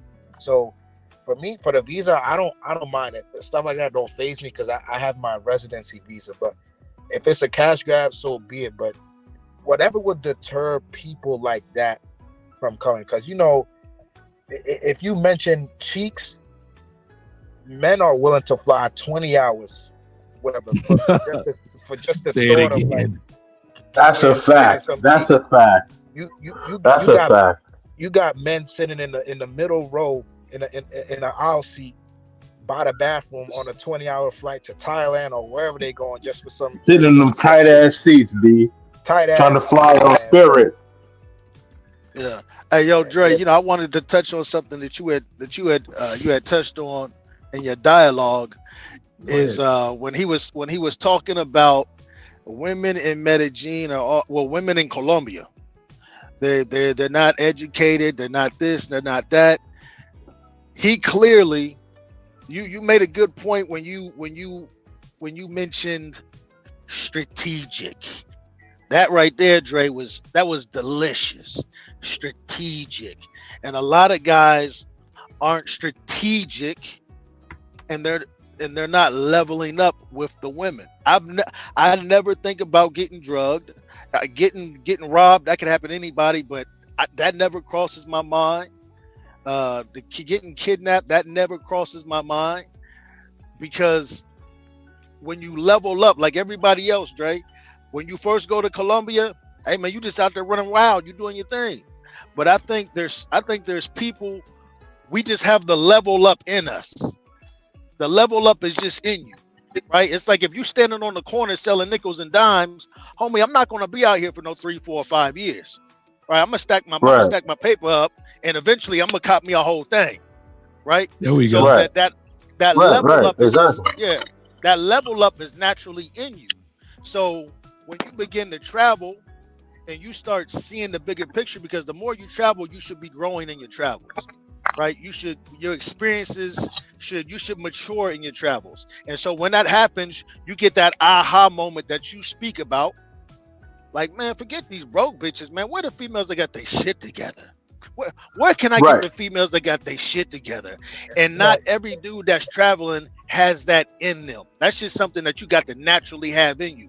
So again, it goes to the majority are going to be your Parqueyetas dudes. Mm-hmm. And the minority, us, we're going to be the ones that will always win. We will always win because we have the level up in it. It's just natural. We're not going to do the nickels and dimes.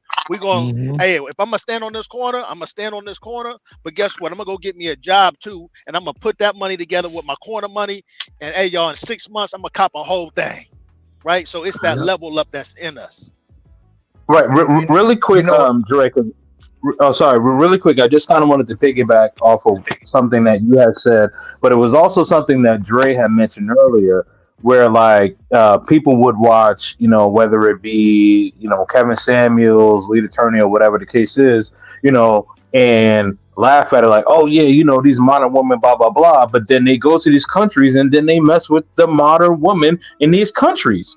What Dre was saying, like the fake nails, the fake hair, whatever, you know what I mean? Like, okay, yeah, she a baddie. Yeah, she might be an 8, 9, or 10 in looks or whatever, but she doesn't have anything to offer. Right. She may, she may give you that good neck, but she don't got a good head. Right. Let that marinate. Yeah. Right. Because they'll ask a woman in the States, what do you bring to the table? Then they don't ask that or come with that type of energy. When it comes to women in other countries, they can get less than a damn what a woman in another country brings to the table. Exactly. You know what that guy strikes me as? He strikes me as the guy that would try to change a garden tool into a kitchen knife in these other countries. And when he fails at it, he'll blame all the women of that country. You can tell by the way he talks of what type of women he talks about, the women he go for. The chick video he used as a reference, she don't even seem Colombian because her English sounds like the same thing. She seemed like she might have been in the States for a while and got deported or some shit, or she was on a K1 visa and that shit ain't working out, and they sent her ass right back. So all his she probably lived down the street from me in South Florida. all his references are shot. His experiences are shot. His advice is shot, and the fact that he's like, I'm getting these girls off Instagram. I have a link right here. You know how to do it, how to talk. It's gonna backfire for him. He got hurt in Colombia. Some women hurt him, whether it was a pro or whoever. Somebody hurt him the same way. He's gonna get hurt the same way in Brazil before his visa's up, and then he's gonna be back singing the same song. I hate that shit, Dre, because that shit started happening to me when I was living in DR. Like, dudes sending out the wrong message, and then you got all these bozos coming down, messing it up. Exactly. It been started happening in Colombia. Now they trying to do it in Brazil. Nah, come on. Yeah, you know what I mean? Like Puerto Plata, Sosua, Clock Tower in Cartagena, Parquejeras in Medellin. You know what I mean? Like these dudes are giving terrible advice. They're giving terrible advice. Narrative. Right, exactly. So you know what I mean. You got guys like Chapapa, you got guys like Dre. Even though Charles, I know you're not a content creator, but I know that you know Brazil very well. So I see you like in the chats, like even in my chats, like when I'm talking about Brazil, you give very good information. But they're not gonna want to listen to that shit. They're gonna want to listen to the bullshit, and then that's how they get caught up. Right. Every time. Right. And I tell you something else. Dre, you was hitting. What's the? I used to contract in the oil field, right? And they used to always say, "Man, it's hitting on every cylinder." Tonight you was hitting on all the cylinders. You was hitting on all the cylinders. The females, the females who are professionals that got their ish together. You dudes never. They're intimidated to go shoot the jumper at them. They're afraid to approach them. Dre, listen, my Spanish ain't the best, but I got big old watermelon balls. You understand? That's just that level up. The professional females, they just as freaky, they just as nasty as the paper plays. Why these dudes want to continue to to do the pay for play when you can get the same action out of the professional chick. And one more thing, Dre, like they not even tricking right. They not even tricking right. Nope. Right? Let me expand on this real quick, homie. I'm sorry. Yeah, go ahead, bro. Let me get this off real quick. They're not even tricking right. Right? The talking point is $2,500 for 2 weeks. That's the talking point that most guys, $2,500, 2 weeks, that'll last you good.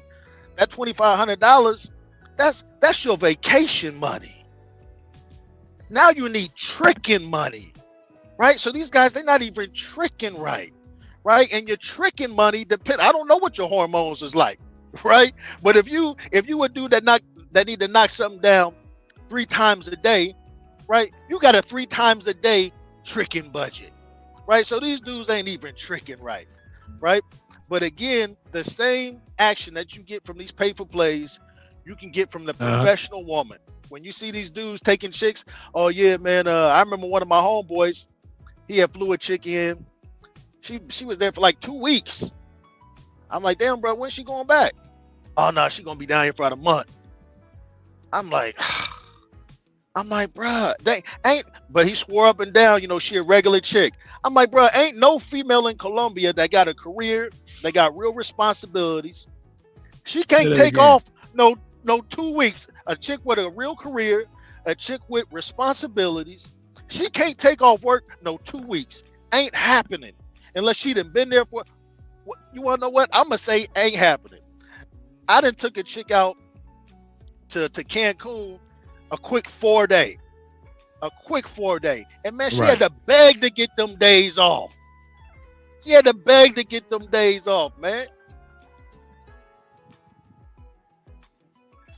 I remember when Andre and I first started traveling together, and it was a situation like basically what you guys said, her schedule and how they had everything. Because Andre was the office manager.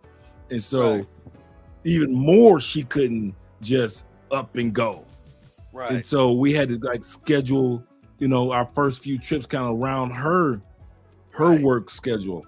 And so to sit back at, like you guys just said, to sit back and have somebody that could just, y'all gone for 5 days, to another location, and she ain't got to call into work, or she just automatically get vacation time. It doesn't work like that down here.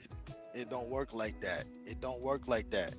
But that's the narrative that a lot of cats are painting. A lot of cats are, their whole ism is upside down, right? But they presenting it to the audience as if it's right side up. But when you the truth, you can see that it's inside out. That's a fact. I mean, the fact that you said ism, I already know what type of time you on. I respect it though. But the thing about it is, man, like the Midwest boy. Yeah. I know. So when I hear ism, I already know what time it is. That's what I'm saying. So I'm a New Yorker. I already get it. But the thing is, I'm telling you, man, like they like this information that's put out right there. Like it's such misinformation, and it will go viral, and people will think, oh, okay, this is what Passport Bros or Blue Book Gentlemen or Travelers, whatever, they want to loop us all in, and we trying to give the proper information. But see, that's the thing, man. That's the that's the problem, because see, the thing is, you know what I mean? Like, they say, oh, they trying to give game. No, they playing games. That's the difference, man. We really live this. I've been traveling since I've been 3 years old, man. Before this whole Passport Bro, Blue Book Gentleman, I've already been outside. And most of us who are traveling and who are expats or who live abroad really know what they're talking about. Right. I've hung out with Dre multiple times. He know what he's talking about. Yeah. Even though Charles is not a content creator, but I could tell he know what he's talking about. Chop Papa know what he's talking about. You, bro, like everybody on this panel know what they're talking about. There's a but they still don't. Yeah, but they still gonna listen and watch the bullshit. That's okay. You see there's a me in the conviction background that comes with and the everything, truth. so I'm soaking it all in because I need the information. But like one thing with me, I was a passport bro since I was 18. Didn't even realize it when I was in the military. So, but Really, passport bro. everybody information I really needed. And did you see my message, Dre? I just tried to kick you an email, and for some reason it didn't. It kicked me out. I got undeliverable notice too. But I appreciate all of y'all. Let me see you my email in the private again. All right, no problem. Yeah, he's talking about the private chat, Dre. Yeah, I'm in the private right now. Oh, okay, cool. Nah, but I really need that. I appreciate every single live chat. I would say going through a few of the videos of, the simp videos. I'm not gonna lie, I've done my shit too. But I mean, listen. At the end of the day, we all have done like some type of fuckery. We're all grown ass men, right? We all have done some type of fuckery. Yeah. What the overall message here today is to help men to stop doing the fuckery, because his video is showing fuckery. It's showing a lot of it. It's showing a lot of it. That's why, and that's another reason why I'm on here. I need to get this information in as well. And like I said, I'm listening to what everybody is saying, and I'm like, this is definitely the move I'm going to be making. And I've set myself for like 6 months to make that move. Well, homie, you definitely getting the right information, and I would personally tell you to continue seeking the correct information from the correct sources. For you to be on this panel, for you to be on here, you're gonna be on the level, right? Because those of us, and I don't care, I definitely consider myself on the level. I don't give a fuck, right? But when you on the level, there's a certain conviction that you speak with, and you can only get that conviction through experience. Right? You can't tell somebody, yo, man, hey, man, you need to level up and quit dealing with these broke chicks, man, and get your shit together. We all done dealt with broke chicks. That's why we can sit here and say, yo, fellas, like, that ain't the play. That ain't the play. Exactly. Yeah, the play is to do it this way. Let me help you with this learning curve. All right? Don't deal with them broke chicks, because that can be a lot of headaches. Just go right to this thing right here. And there's a lot of different ways you can get right to this thing. I say it all the time. You never catch a whale fishing in the pond. You never catch a whale fishing in the pond, homie. It's never going to happen. And you got a lot of cats that are fishing in the pond, and then they getting online, or they going back home and they complaining, man, I'm trying to catch a humpback, man. I can't catch no humpback. I'm sorry, that's my square lame voice. But I'm trying to catch a humpback. You know what I'm saying? And then it's like, damn, well, homie, where was you meeting her at? I met her on Tinder. Oh God. You know what I mean? Like, oh my God. Oh my God. I got drugged. Man, you got drugged. Where'd you meet her at? I met her on Tinder. I done met so many people that been drugged, that been robbed. All you got to do, you be surprised at how receptive the female is when you approach her. You know what the problem is. You know what the problem is. They try to cheat the cheat code. They don't want to do the consultations. They don't want to listen to Dre. They don't want to listen to Cha Papa. They don't want to listen to me, Kings and Dreams. But they want to. Oh yeah, that's never gonna happen to me. Okay, cool. But you know what? Then it happens to you, or it happens to one of your people. And I'm not wishing anything bad on people. Things that happen to these guys, like, because they got families. But the thing is, man, like, if you don't know and you don't have the correct resources or the correct contacts, you need to make sure that you got boots on the ground. That's why when we do these consultations, we make sure that you get there safe, you party and have fun, and you get back home safe. Right, man.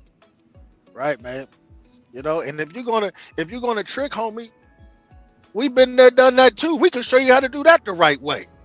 You know, so right, exactly. But the experience, like you say, man, the dudes they trying to cheat the cheat code. They trying to take a detour when I can just give you the straight. I can give you the straight path. I can give you the straight. I don't want to say that. But I can give you the straight dope. You know what I'm saying? I can give it to you uncut. Right. Right. But you want to go over here? I'm giving you blue magic. Yeah, I'm giving you blue magic. But you want to go over here, whip it up, add a whole bunch of stuff to it, homie. It ain't the same product. Why'd you mess it up? I gave you the real deal. And then when I come approach you like Denzel did Cuba Gooding, you want $1. Man, you know, at the end of the day, man, shortcuts have been leading to bad luck. Especially here. No, let them. Right. Exactly. Oh, yeah. I'm speaking on Medellin. I can't speak on Brazil. That would have to be Chapapa or Charles for that one. But I'm speaking on Medellin. You know, funny you mentioned that, Kings, and probably by the end of the month, I'm working on getting these 2 Brazilian girls on the channel so they could talk about the huge misconception that Brazil has to fellow idiots like that guy in the video. So definitely gonna be working on that. Make sure you guys stay tuned for that. But Dre, I appreciate you having me on the panel. Word. Wild brother, good to see all you guys are good. Hope you guys take care. Make sure you guys check out the Top Out TV channel for all things and everything Brazil, real expat stuff. Do not listen to that guy, man. And if you're the type that's gonna come down and be like, yeah, that you get off as soon as you get off the plane, you try to kiss a Brazilian man, just don't even call me. Don't even call me. Hey, Chop Papa, we gotta link up, man. It's been a while, bro. Yeah, no doubt. I'm fine. I'm in a Matrix this week. I'll go back to Sao Paulo next week. You guys know where to find me. Just throw up the bat signal. All right, I got you, my G. Well, appreciate you, bro. All right, since we're all doing closing remarks, let's go with my man Jimmy. Anything in closing in regards to this video? You know how one of the main things that everybody say, you got to take care of yourself. I'm 43 now. I just turned 43 last month, and it literally didn't dawn on me until probably early this year that I need to start taking care of myself. And I don't think I heard it from you, but I heard it from I can't think of who it is, but it was one of the people that actually introduced me to you and your wife's Love Crossing Borders channel. But like I would say, get myself in shape, get in order. I'm down 50 pounds, get myself right, getting everything in order. And like I said, my mind has been on a totally different level. But one thing that I only respect men that's straightforward and blunt. I don't want no sugarcoat, and I want you to be real with me. I can handle it. I don't give a shit what it is. You tell me exactly what I need to hear, and I'm good. I'm going to listen to it. I'm going to soak it in, because if you're being blunt with me, at least I know you're coming from a real place. I ain't got to worry about this motherfucking sugarcoating or this person saying stuff that they just want me to hear. I don't even know what to say about the white dude, because to be honest with you, I never been to Brazil, so I don't know. He's corny. That's all you need to know. That's well then that's all I need to hear then. But like I said, I was looking in the Barranquilla, just to go, but it's just I want to be a little bit further out. I want to find me a tutor, get myself together and stuff. Damn, I'm talking about myself. I got a lot. You'll love Barranquilla, man. Yeah, I hear it's really well, and I just subscribe to you, Kings, as well. Thank you. I appreciate that, brother. Thank you. But like I said, I'm soaking in all the information, and hopefully by July, once I get this once I talk to Dre about this this consultation with Dre, we're gonna get it going. We're gonna get it going, definitely. So I appreciate everybody on here. And Charlie, do you have a page? No, just my IG that's in the bottom. Okay. What about you, player? Player with a passport? Yeah, absolutely. Chopping game. Hey, Greg, can you drop your link for the original video in the private chat? Yeah, I'm actually pulling it up right now so I could drop that link for you guys. Good deal. I know exactly what you're talking about. You're talking about the video of the guy we just watched, correct? Yep. Okay, let me pull that up. Dollar Store David Bond. I don't know if I even want to listen to that dude. Just by hearing some of the things, like he just seemed like he's got a one-track mind, and like you said, it seemed like he got hurt by somebody in Colombia. I still want to check it out. You don't need that negative shit. You don't need that negative shit. You're trying to uplift and build. It's but like you can listen to a lot of people, and one thing about the black men in the groups, it's like it's been really informative, and it's like I've been listening to all of y'all, so I appreciate every single one of you, and appreciate you, every single one of you, for the information that you've passed on that I can soak up. So I appreciate it all. Well, if you ever go to Brazil, learn some Portuguese. Yeah, I don't know if I'm gonna learn Portuguese, so I don't even look in that direction. It's actually easy, and I've been enjoying it for the past 3 years. So. Oh, for real? Okay. My IG page is my Portuguese only page, anyway. So. All right. Okay. Look, Yeah, I'm man, ready to but bang up off of here. I'm sorry. Go ahead, bro.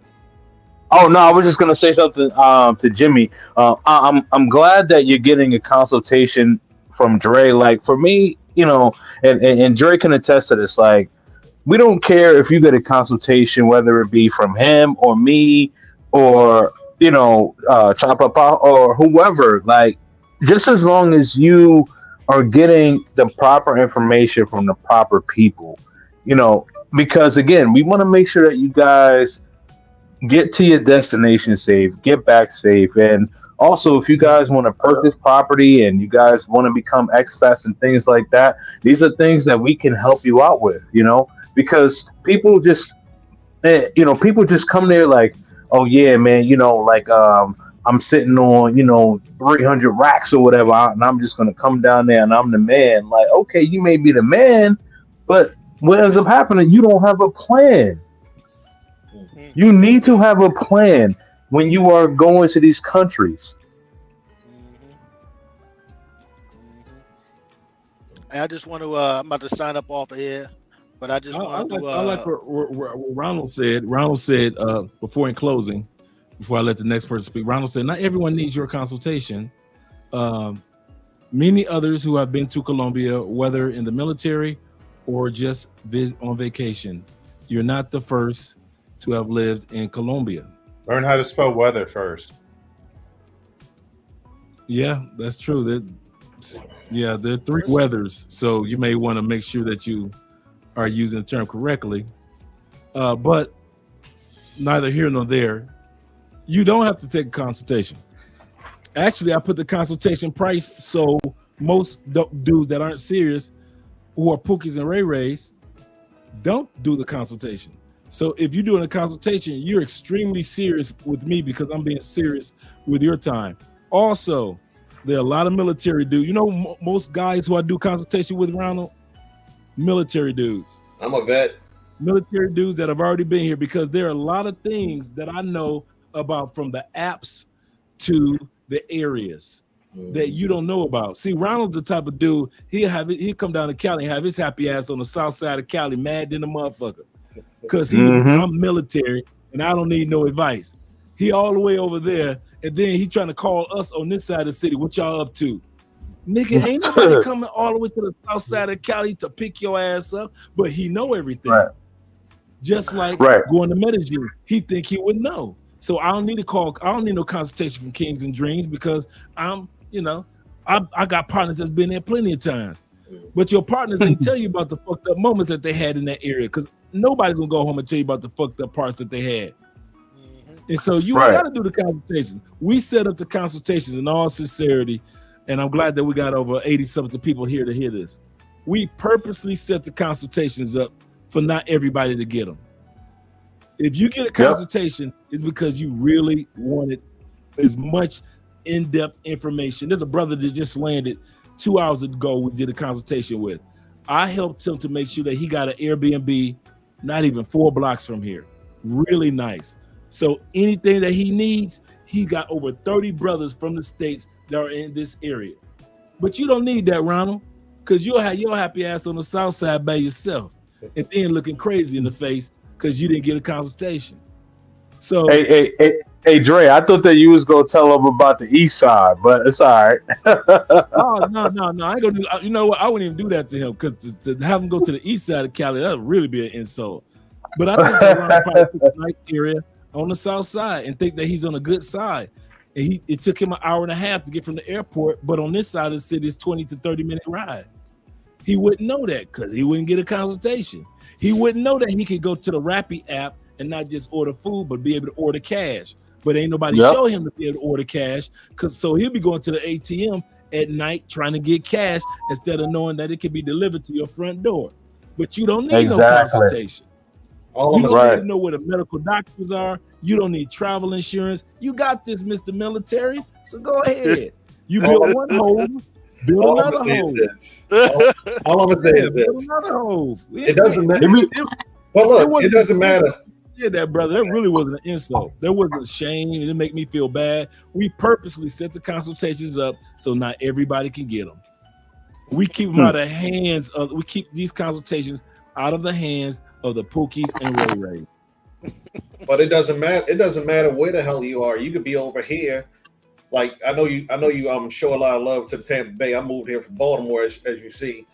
But like even down here, like you have to get consultations. Shout out to Be More. No matter what it is, how much it is, or however, you're gonna need some help in some areas.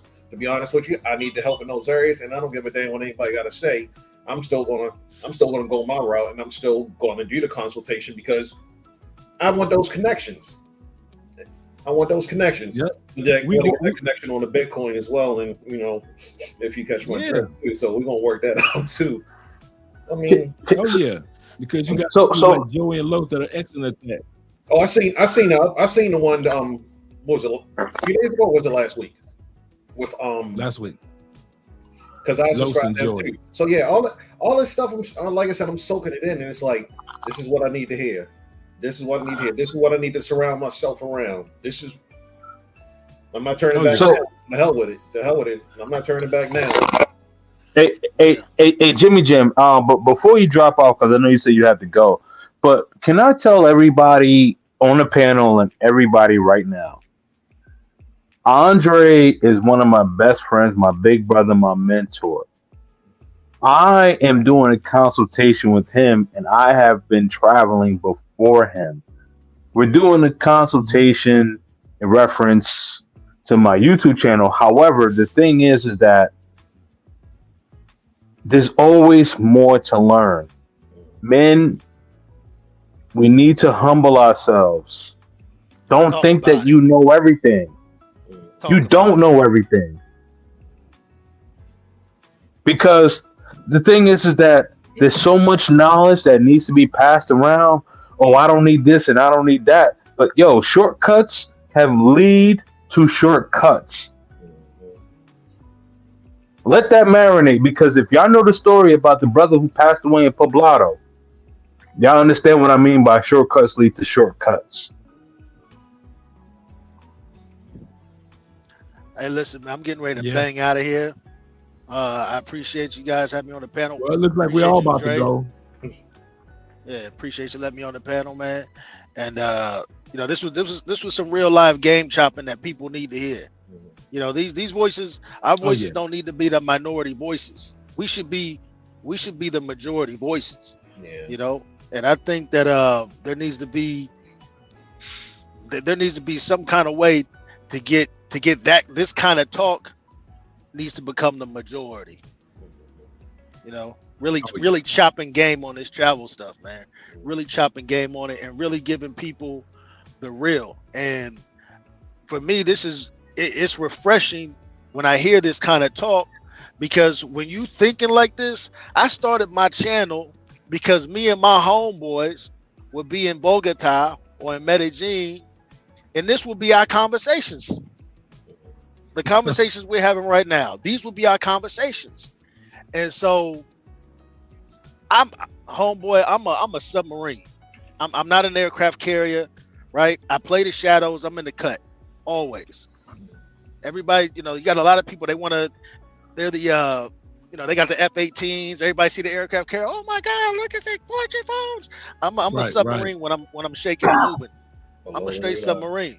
Yeah. But my boys is the ones that was like, yo, shit. Yo, play with a passport. Yo, man, why don't you do a channel? Why don't you? I never wanted to do this shit. Never. You know what I mean? And so when I do this stuff, I do it and I just try to spit some real shit, the kind of talk that we have on this panel. And it's just refreshing to hear other people talking the same talk, because then you realize, okay, I'm not crazy. because when everybody else, when the majority is running around telling you that 2 + 2 = 5, and you're like, no, it equals 4. And then you got a whole auditorium saying, no, it's 5. And you're like, wait, is it 5? You know what I mean? So I appreciate you letting me on the panel. And as always, I'm a big supporter. Homeboy, I've been rocking with you since you appeared in Ace Live. I remember when you and your girl appeared in Ace Live way back in the day. You did. Shout out to the Ace, man. That's the bro right there. That's the bro right there. That's how it started. That's who started. It was Ace Live that I came across, and I watched damn near every single one of his videos, and that's how I came across you. That's how I came across you, Dre. That's where it started. Oh yeah, I've been on a few of his videos. The triple OG, I say the triple OG would be well, I don't know. I would call Mara like the quadruple OG, especially when it come to Bogota. Oh yeah. But anyway, man, I'm gone, man. I appreciate y'all, man. Real talk, Dre. Keep rocking, G. All right. Looks like we're all out of here, gentlemen. I appreciate you guys being here this evening. If you have a YouTube channel, make sure you drop the link to your channel in the description of the video. I'm gonna stay on here just chopping it up just a few more seconds while I let you guys out. Thanks for coming through, Charles. Thanks for coming through, Kings. But if you got a YouTube channel, drop your channel in the description of this video. And this is my closing remarks, guys. Listen, not all of us know everything. We're not saying we claim that we know everything, but we do know the little that we do know, and we try to share what little that we do know. And what we don't know is this: some of the guys in Brazil confirm some of the things that this guy was saying is true, but also much of what he's saying about Brazilian women is not necessarily true. So it is with women in Medellin. Why did I just say Medellin? Because he never knew anything about women in other parts of Colombia. And so what's my point in bringing that up in closing? I want to say this to you guys. In 2024, make it your mission to, if you're going to take a trip to Medellin, and I always say this during consultations, if you're going to be here 5 days in Colombia, try to make at least 1 to 2 day trip to somewhere else. A round ticket could be more than $50 to $75 in many instances. For $75, you can go from Medellin to Cartagena, or from Medellin to Bogota, or to Medellin to Barranquilla, or even Cali. All of Colombia is separated by 1 hour, 40 minutes to 1 hour flights. And so you can actually enjoy and get a chance to see another city. So in 2024, make it your mission to see at least 2 more cities in Colombia that you have not experienced, if even small towns. Well, my name is Andre of Dre. You freezing? Looks like I've unfroze. Thanks again, Tevin, for letting me know that.